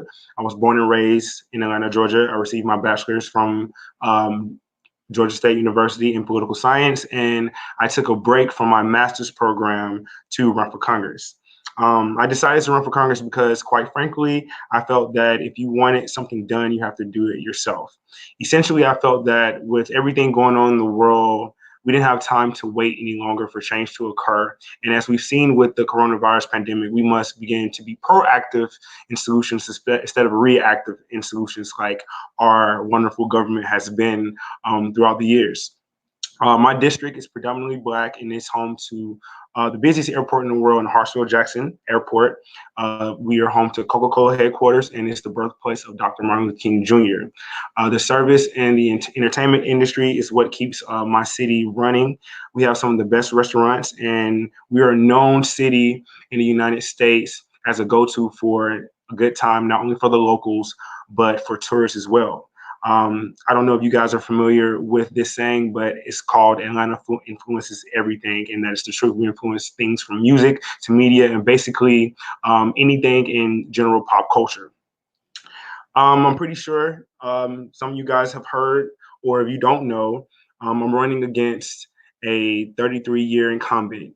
And I think that that's very important to say because, as I stated earlier, we are embarking along a political renaissance in which a lot of these esteemed gentlemen and women that will be speaking with you tonight are dealing with long time incumbents. And, you know, despite whatever their history is in Congress, despite much of the work they've done to move America forward or progress America from this past, they haven't been doing enough. And, you know, it's up to us and it's up to all of these newcomers that you're going to hear tonight to, you know, to do the necessary work and lift the heavy loads needed in order to progress our nation and build a future that we all could be proud of.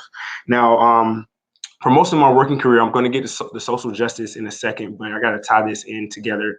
For most of my working career, I was a paralegal until now, in which I am a special needs educator at McNair Discovery Learning Academy. It's a Title I school in Atlanta, Georgia. And if you don't know what Title I is, that means low income areas.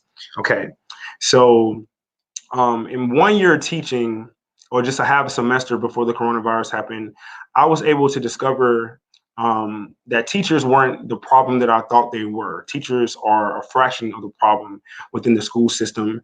And mainly the main two problems that I saw that affect the kids and that affect our future is the socioeconomic background of the children, as well as the system that they're in.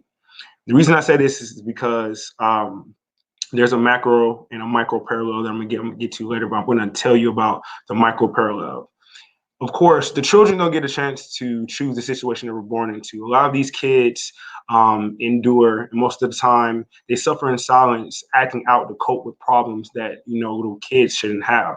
I teach special needs children, and oftentimes what happens is that it's because of their home life, because of their background, because they don't have the access to the necessary resources like your high income areas. You see that they suffer from problems, and automatically, because of their behavior, they get the label of special ed slapped onto them, and it's unfair.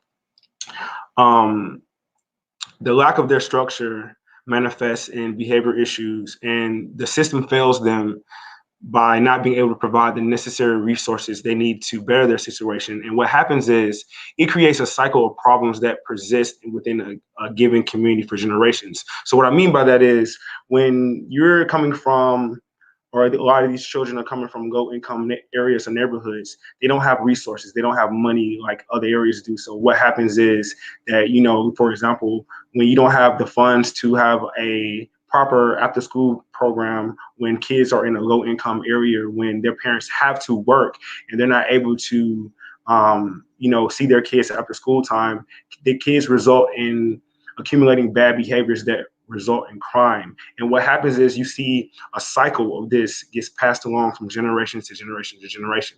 Now, this is on a micro level, right, within a low income area where a school is. Now, on a macro level, in my opinion, we see that this is what's going on in our nation. You see that one of the biggest issues as far as social justice is concerned, outside of racism, but we'll get to that. We'll get to that. One of the biggest issues in social justice is classism. People not having the adequate amount or adequate funds needed to do the necessary basics. And when that happens, you have people that will revert to crime just to make an ends meet. And it just so happens that in a lot of cases, especially within my districts, because it's a predominantly black district of 58% Black people, what happens is that they are collateral damage just to the system, meaning that because it just so happens that most of, or like I want to say 30% of my district that's in poverty, a huge number, excuse me, 30% of my district, 30% of my district that's in poverty are Black people. So what happens is because they don't have the necessary funds allocated for them in their communities, they revert to crime, and it just continues on. Besides all of the policies and the necessary things that are needed to accurately change our criminal justice system, or social justice specifically, I think that we have to change the culture surrounding social justice and overall the way we engage with each other as human beings. I feel that we live in a time where not enough compassion and empathy is possessed by each other. And if it doesn't affect us, what we tend to do is we turn a blind eye to it. And all this does is continuously perpetuate the problems in social justice, as well as the other problems within our nation. I think that no matter what policies that we're able to generate or create that will allow us to move forward as a nation, what essentially happens, or what will essentially happens, is that until we're able to possess the level of empathy and compassion we need for each other, we won't be able to move forward, and those problems will continue to persist like they've been continuing now. I think what we need to do is begin to start having the necessary conversations that have been too uncomfortable to have within our nation. I think we have to call out the fact that American society, as well as American culture, as well as American jurisprudence, has been based in racial ideals. Excuse me. I'm pretty sure you guys are familiar with the Ahmaud Arbery shooting, and it was just a travesty and a tragedy on all levels as to how that happened. Even in my state, we still have sundown towns. And what I mean by sundown towns is, as a Black man, there are places I cannot drive to this day, and I could have the confidence to know that nothing will happen to me. Because oftentimes, anytime you're a Black man or woman and you get caught in these areas, the police will harass you, or many of the citizens in these areas will harass you because they're predominantly white areas. And it's sad to see how, you know, and this is why I said this earlier, that we are embarking on a political renaissance, because we've had so many, you know, people, congressmen, congresswomen that have been in office for years. I mean, the person I'm challenging has been in office since January 3rd, 1987. That goes to show you, you know, what's really going on. And what I mean by that is he's been in office for 33 years, just like a lot of these political what I'm about to say. A lot of these, yes, a lot of these incumbents. And what happens is that what they will tell you is that they're still fighting the same fight or same problems that they fought when they first got into office. Well, I mean, that's fine and all, but wouldn't that say that the solutions that you have been promoting aren't working? And if those solutions aren't working, why haven't you, you know, went another direction? So just to tie everything in together, it's quite obvious now that, you know, enough is enough, and we need to have a new direction and new solutions on all fronts. That's why I've been totally happy to see all of these wonderful people willing to basically carry those heavy loads and jump on the sword to make a difference in their own communities, in their own districts, but in the nation as well.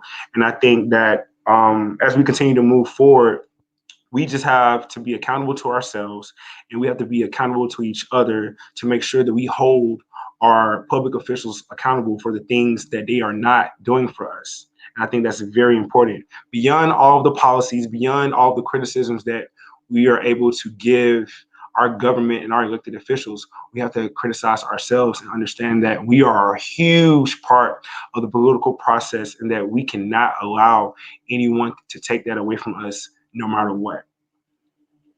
Absolutely. And I think, you know, something that you touched on, man, when you was talking about a political renaissance, and I thought that was so beautiful, because that's so true. Like, I came from a lifelong conservative side, right? And I moved over here to the Democratic side to vote for Andrew Yang, because he finally identified the problem. It's like, bro, I don't care what letter that you have after your name. I just want somebody to do something that's gonna freaking help us, you know? Absolutely. I'm totally in agreement with that. And I would be remiss if I didn't say this, because I feel that one of my race specifically, I feel that it is it should be a ushering in of a new guard. It should be the changing of an era. But of course, I feel that because of the legacy the incumbent leaves behind, it's kind of scary to give up that title. But I'm not big into political parties. Like, I feel that the best policies should work for all people, and the attachment or the allegiance to one political party and one political ideology has done nothing but stagnate us as a nation. And I'm a big believer that if you remain stagnant, you die, and we have to keep moving forward. So I'd be remiss to say that my race, beyond the policies, beyond how you feel about me as a candidate, beyond how you feel about the incumbent, is very important for me to say that my incumbent is a long-time incumbent, and his health is not the best right now. So beyond anything, that I'm presenting to the table, even though I feel that my policies are beneficial towards everyone, if he goes on to beat me and his health fails him within the next 2 years of this term, what will happen is the governor of my state, Governor Kemp, will choose a seat. And that's a problem, because he chose Kelly Loeffler, and we've seen what Kelly Loeffler has done. He just passed a ruling where there won't be an election with the Georgia Supreme Court. And having a majority Black district, having a district that is majority working class, if our seat turns because of the negligence of my opponent not wanting to give up the seat, even though he is of elder age, even though he has a terminal illness, it could cost a lot of issues going forward. And I just wanted to put that out there that, I'm just all about, bringing forward solutions to many of the issues that we have, and presenting modern day solutions to the modern day problems that are on the horizon, and that I just want to see everyone win. And I strongly feel that we are able to change the whole dynamics of the future, this specific election period, if we do what we need to do as a people to band together and go out and vote, and just stick together and remain compassionate and empathetic to each other's causes. Absolutely. Barrington Martin, thank you so much for being on the show. I'm sure that we're probably going to have you on again really soon, so that we can get into this a lot more. So give out your website real quick, and we'll link that below. Okay, votethedream.com. You guys go on. I don't feel right asking for donations during a pandemic. However, all I ask you to do is I push this initiative called the Give Me 5 initiative. Just tell 5 people about me, and just make sure they tell 5 extra people. Each of those 5 people tell 5 extra people, and I'm gold. We're embarking on a new renaissance, and we can change our nation for the better, which will allow us to change the world.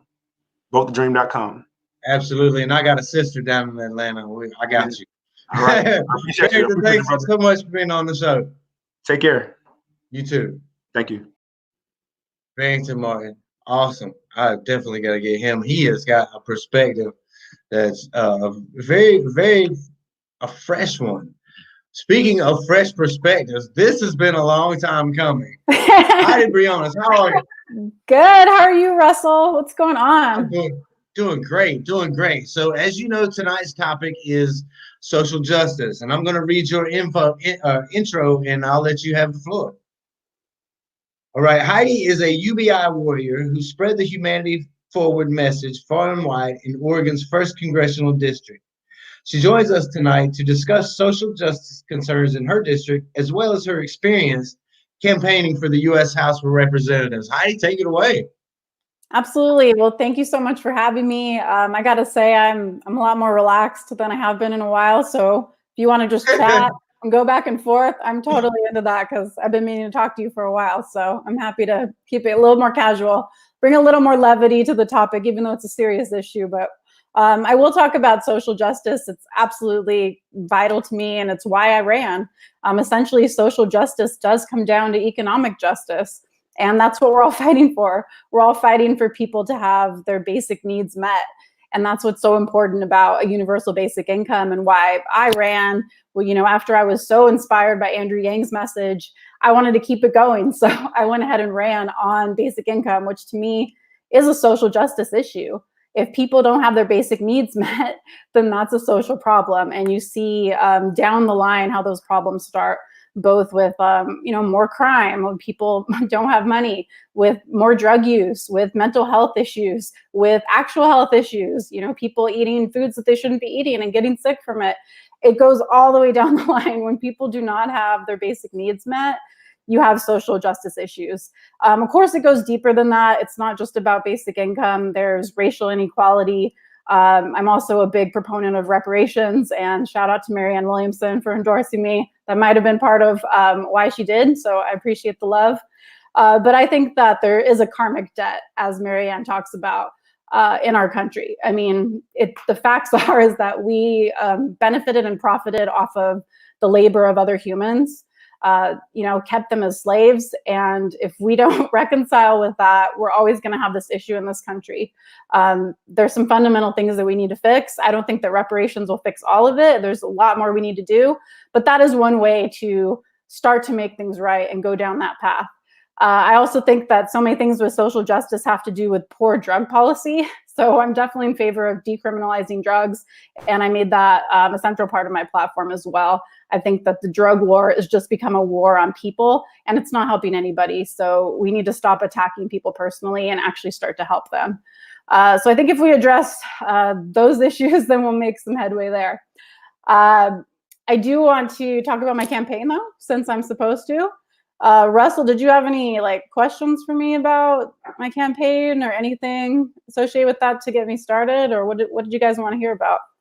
Well, you know, it's okay. So like, what initially, you know, you were talking about social justice in your area. Like, talk about that for a second. Yeah. Is there a huge disparity in inequality, or what is it? Oh God, yeah. I mean, there's a huge homelessness problem in this area that's all over the area. And that leads to drug use, that leads to crime, that leads to, you know, unclean conditions.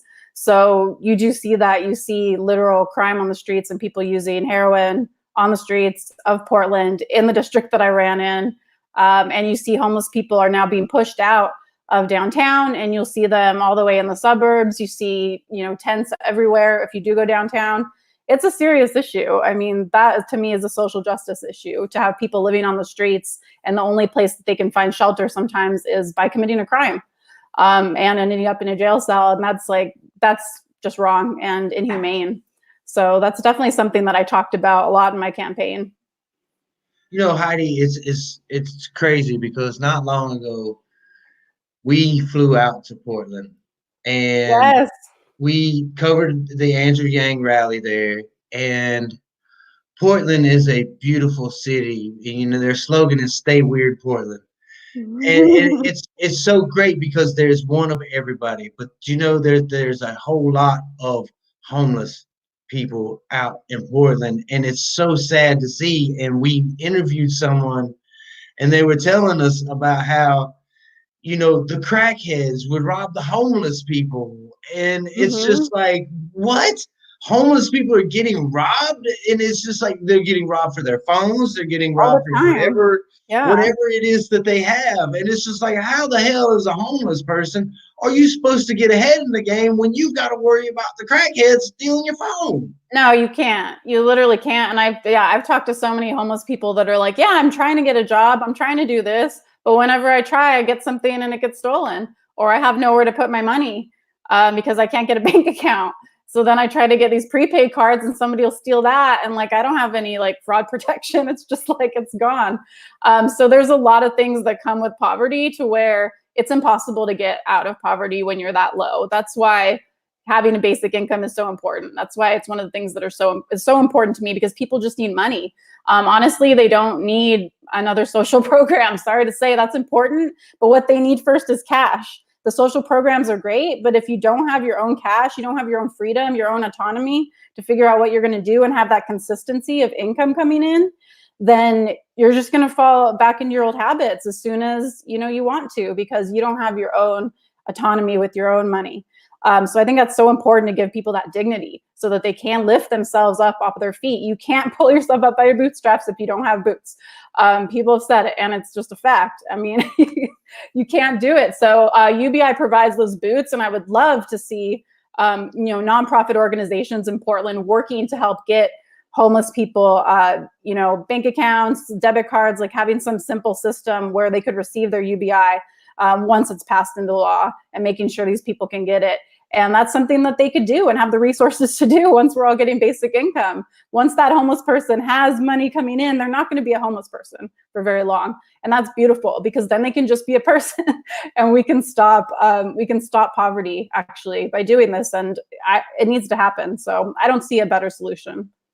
And, it's so awesome, and I love the fact that you brought up homelessness.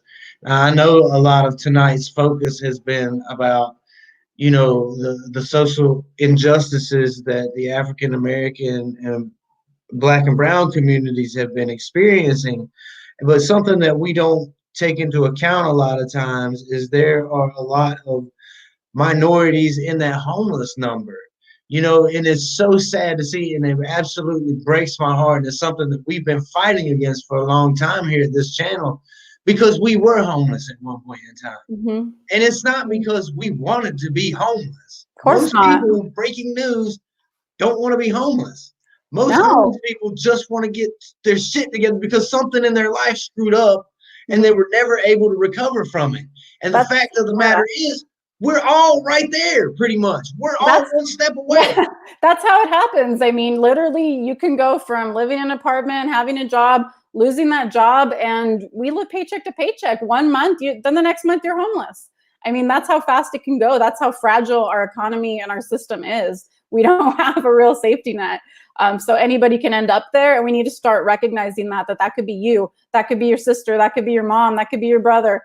That can be anybody, and that person is human and deserves respect and deserves love and deserves to be treated like they can be an individual and make their own choices, because they'll know what to do.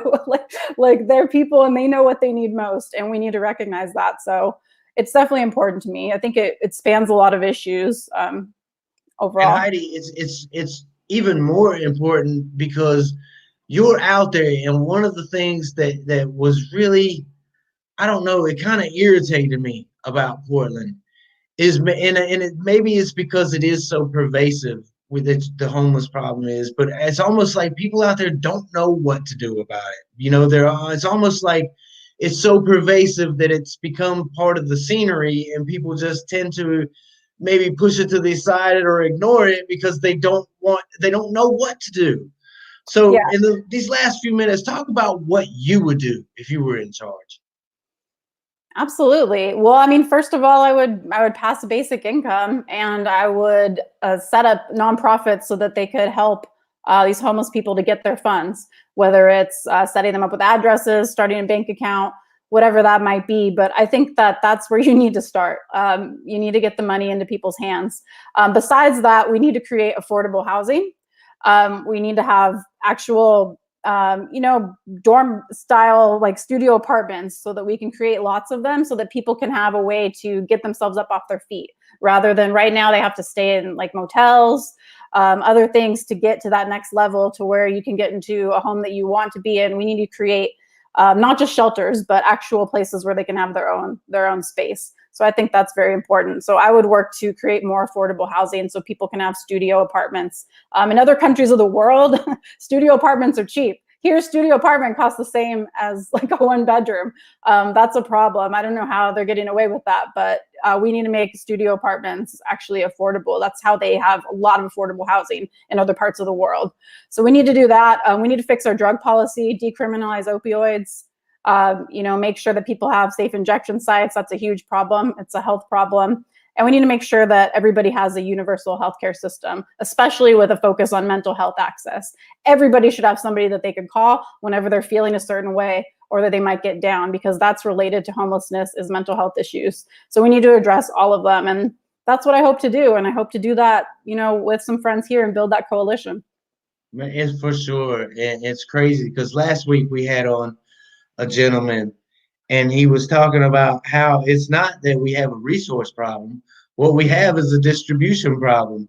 We have enough houses, empty houses in the United States that everybody can have two. Everybody can have two houses. Yeah.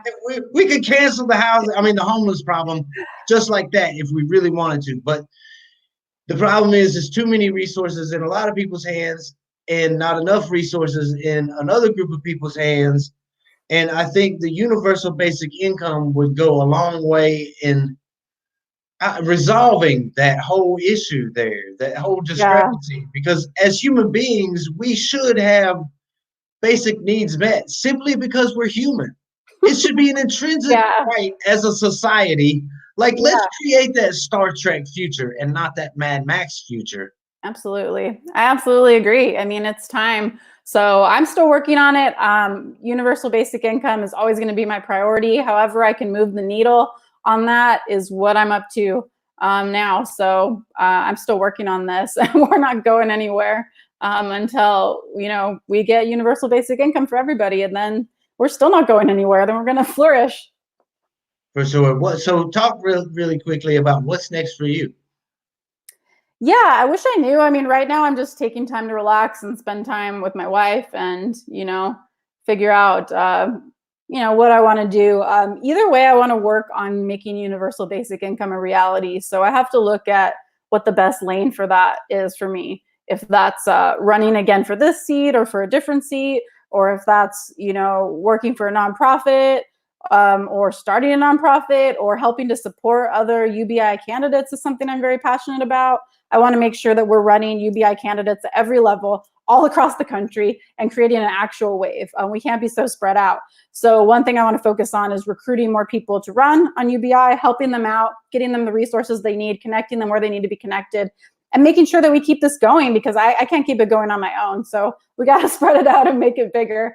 And that's what I'll continue to do until we get UBI and these other humanity forward policies passed. For sure. And I think that you're starting to see that, you know, and as for myself, I plan on starting my campaign next year. Awesome. And I'll be running against Peter Welch here in Vermont. And I mean, but the fact of the matter is, Heidi, I just don't know if I can handle it, because I can't stand politicians. It's really, yeah, it's pretty bad. Like, it's like, it's pretty bad having to deal with a lot of the stuff. I totally get why people don't run for office. Totally get it. Now that I've run, just part of being a public figure is having to take a lot of garbage and sort of deal with it. And it's not fun, but when something's so important, it's like, you just want to get the work done. You know, we just want to get the work done for the people. Like, I don't care about being a politician. Sounds pretty awful to me. Like, I don't want to do it for the long term, but I got to get some things done. Like, no one else is going to do it. I have that burning feeling in me that, like, I don't want to go to my deathbed knowing I didn't fight for something that I knew was the right thing, and I didn't do everything I could. Whether or not we get it done, like, I'm going to do everything I can all the way till the end. Absolutely. You know, that's something that was so beautiful about what Andrew said. And what you just said right there, you was like, I don't want to stay there forever. And Andrew, when he first started, he was like, you know what? Elect me president, and after 8 years, after I serve 2 terms, you will never hear from me again.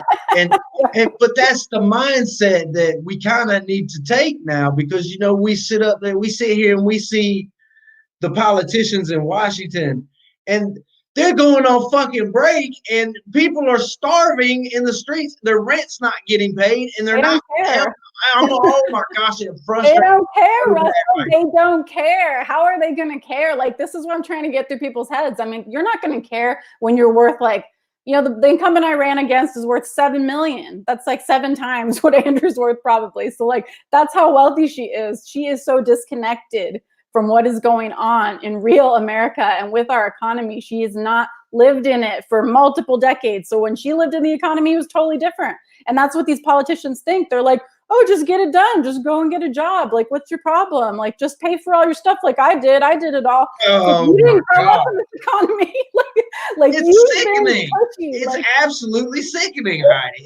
It's nuts. They want to sit there in their fucking ivory towers and tell you to pull yourself up by your bootstraps.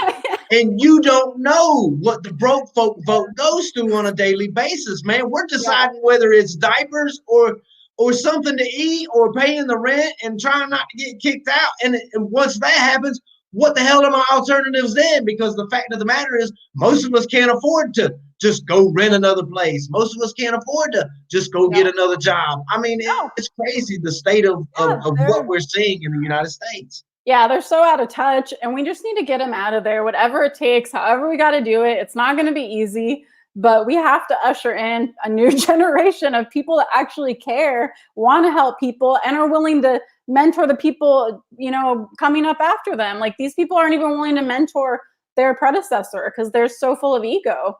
They just are like, oh no, I'm never retiring, and they stay in the job until their 80s and 90s. It's like, what are you doing? Like, pass it on. Like, make sure the next generation knows what to do. Take care of them. That's how you know it's all about ego and all about money.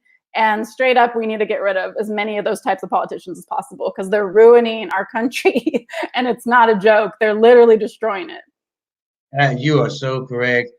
And I'm telling you what, Peter Wells, you are probably not listening, but maybe you should, because somebody is about to be creeping up in your rearview mirror. And all right, Russell. I'm telling. Well, look, it's like you said, we got to get them out. Get out. Whatever it takes. Yeah. We're coming for you. We're coming for your jobs. That's what I'm telling them. And I don't even want the damn job. I don't want the job either, but you're not shaping up. So if you're not shaping up, you have to ship out, because like our taxpayer money is going to pay your salary and all your cushy benefits. That's ending. No. Absolutely. And that's why, you know, that the policy of democracy dollars that Andrew was proposing was so vitally important, because both sides are working for the same corporations. It's the same money feeding that beast up in Washington. And there's nothing that we as the people can do about it except vote them out. Yeah, that's it. I mean, it's genius. If you're a big corporation, wouldn't you be paying people on both sides, both parties? Of course. Be like, here, I'll give you money. Oh, both of you support me. This is great. That's what the people need to have the power to do. The people need to have the power to go, you know, to their representative and be like, yeah, I'm not giving you any of my money unless XYZ happens, you know?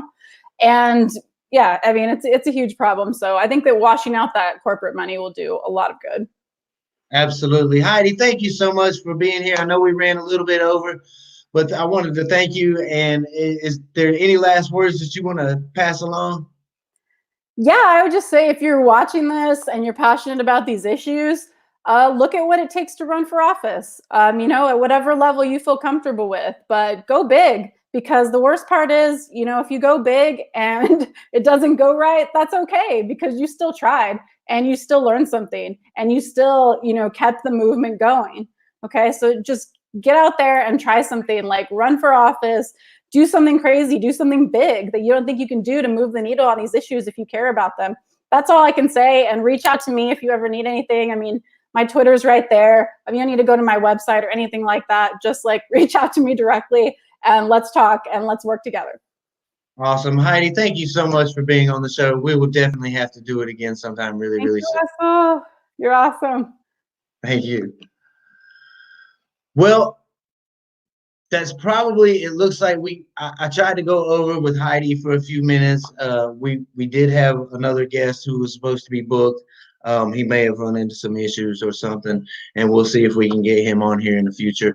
But I want to thank all of our guests tonight for coming on and having this, what as sometimes can be a very tough conversation.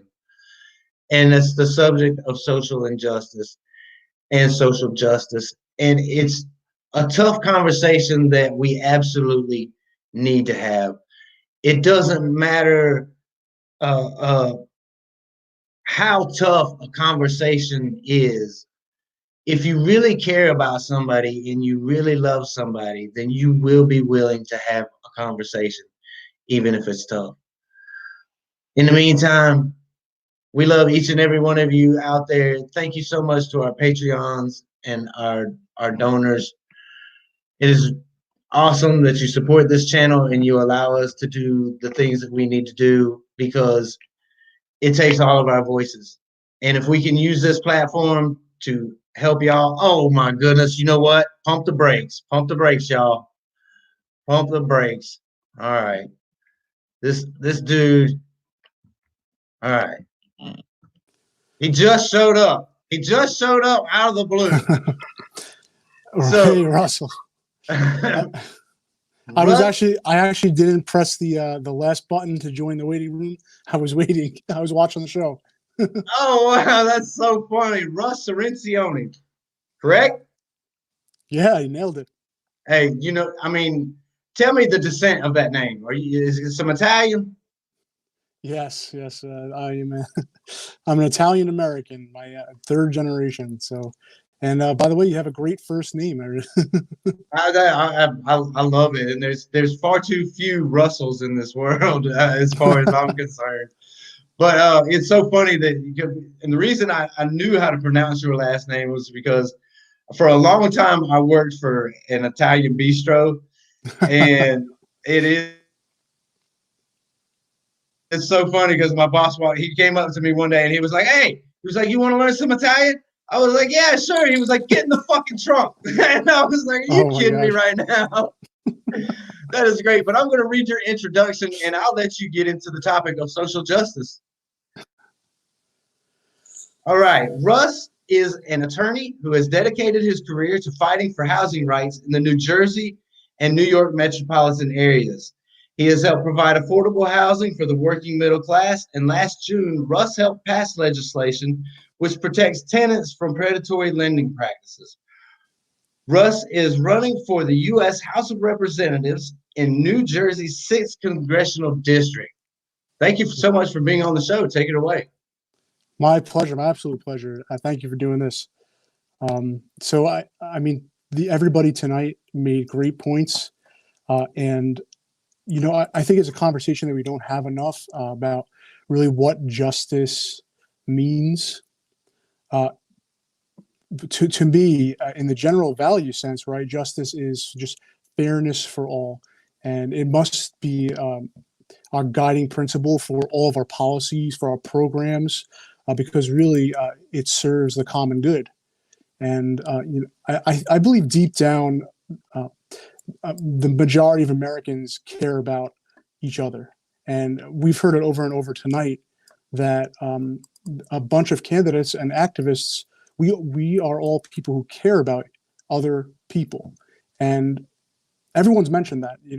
If somebody trips and falls on the street, I usually see people running to help them get back on their feet, see if they're okay. And I think justice really is a defining characteristic of what it means to be an American. But unfortunately, we're still searching for true justice for all. But we do see, right today, we're seeing tons of social movements fighting for justice. But in our history has been very bloody in the fight for justice. People have died. People have been murdered because they demanded justice. And the world that we have right now just isn't fair. I remember growing up, like hearing that phrase very often. The world isn't fair, and like it really the injustice. It's something that many people in our country have become accustomed to. It's accepted, has become a common phrase. The world isn't fair, and one of my favorite philosophers, Cornel West, he discusses how many of us have been well adjusted to the injustice, and unfortunately, many leaders that are in power right now have been accustomed to the injustice, and they accept it, and others accept it as well. But we need leaders. We need great leaders. We need people who refuse to accept what's wrong with the world, that the world isn't fair, who are people who are honest and bound to the truth, and will self-sacrifice really to serve justice and fairness for all. And I just want to say, if we know we live in an unjust society, or there are elements of our society that are unjust, when we see other people treated unfairly, we have to treat it as if we've been personally treated unfairly, because injustice anywhere is an injustice everywhere. But we're fighting for a world, based on basic fundamental requirements to survive. All of our needs are met, And a couple of categories of really justice, come to my mind.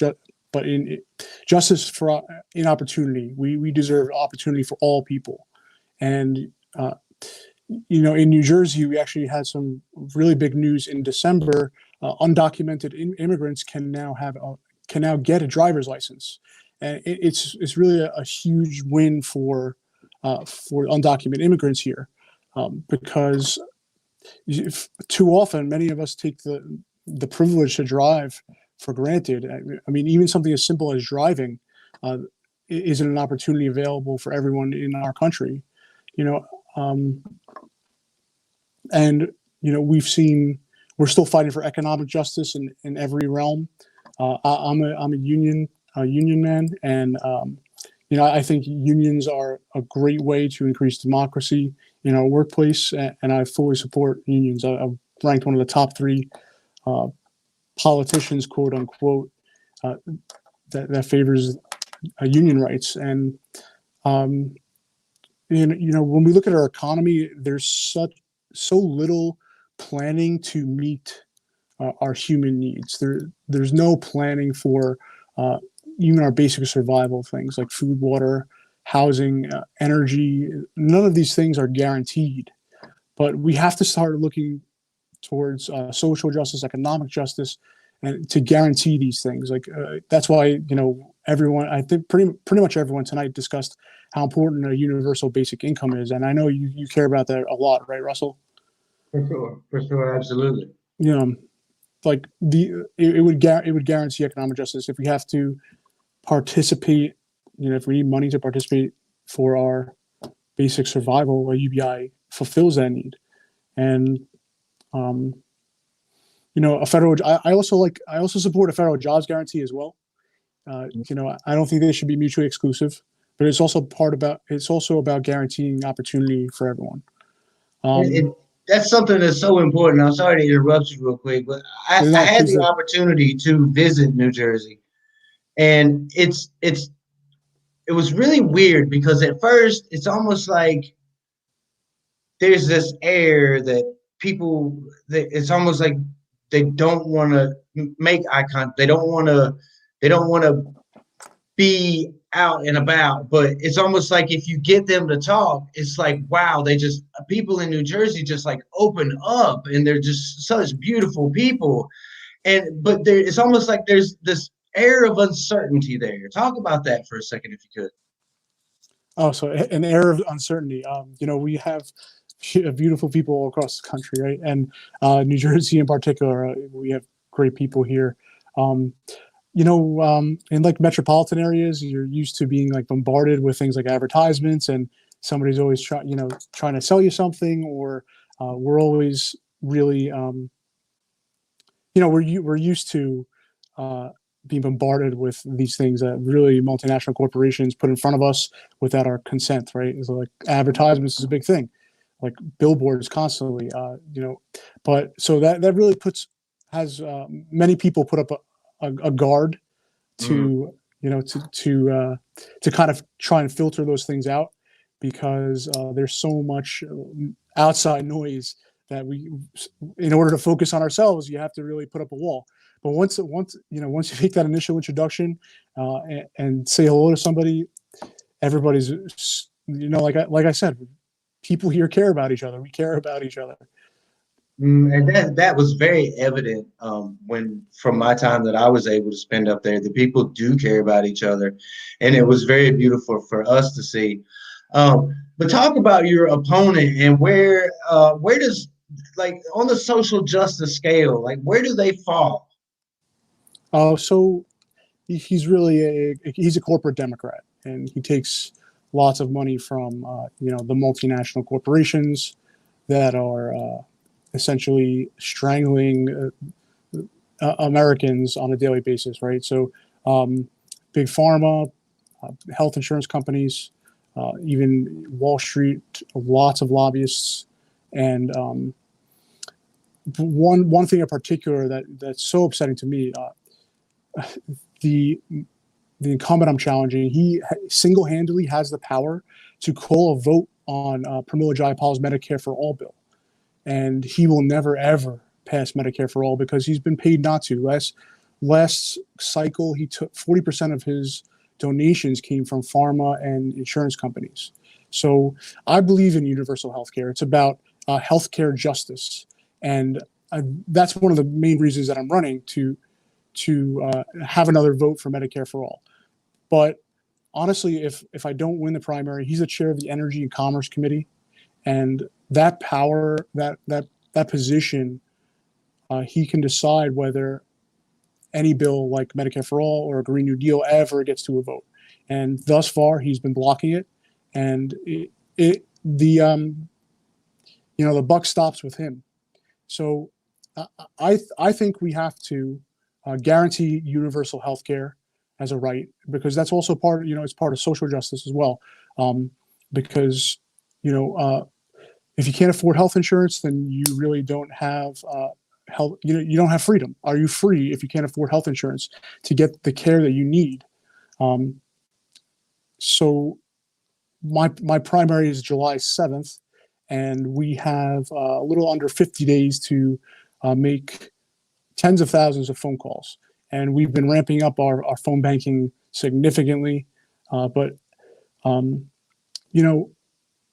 these are really common sense things that Americans care about. And any representative that doesn't back Medicare for all or Green New Deal, they're not on the side of the people. They're on the side of their donors.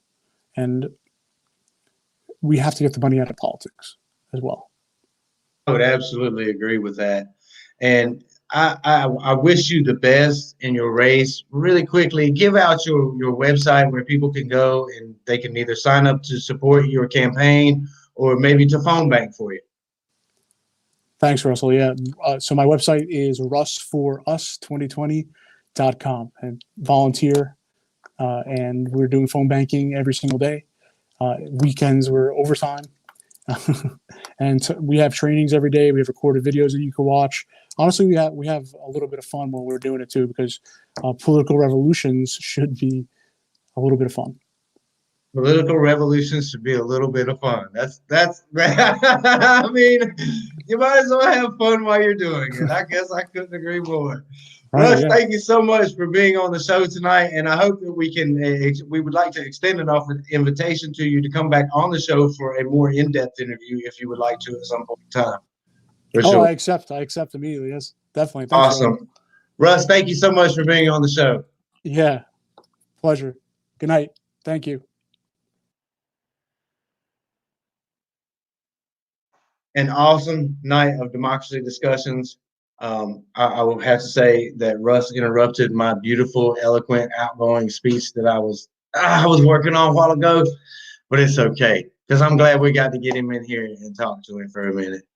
So that was really, really awesome. Tonight has been a study in what we can do better. And I think that every guest that was on the show tonight spoke to that. We can be better. We can do better. And Andrew, I think, helped a lot of people realize that they could be better, that they could do better. Because he properly identified the problems that got Donald Trump elected in the first place. People were tired of it. People were fed up. And we just didn't know why or what we were mad at. So a lot of people voted for Donald Trump. But when somebody like Andrew Yang comes along, who I believe is a once-in-a-lifetime candidate, when somebody like him comes along, it completely revolutionizes the way people think and the way people respond to certain issues. And that's why I'm so thankful that I've had the opportunity to be influenced by that and to see that people are changing in this country, that the old is passing away and that there's something new on the horizon. And it's just going to take a little bit of time to get there. But if we all keep pulling together as one race, the human race, then I think we're all going to be just fine in the end. We love you. Thank you so much for being here. See you on the next one.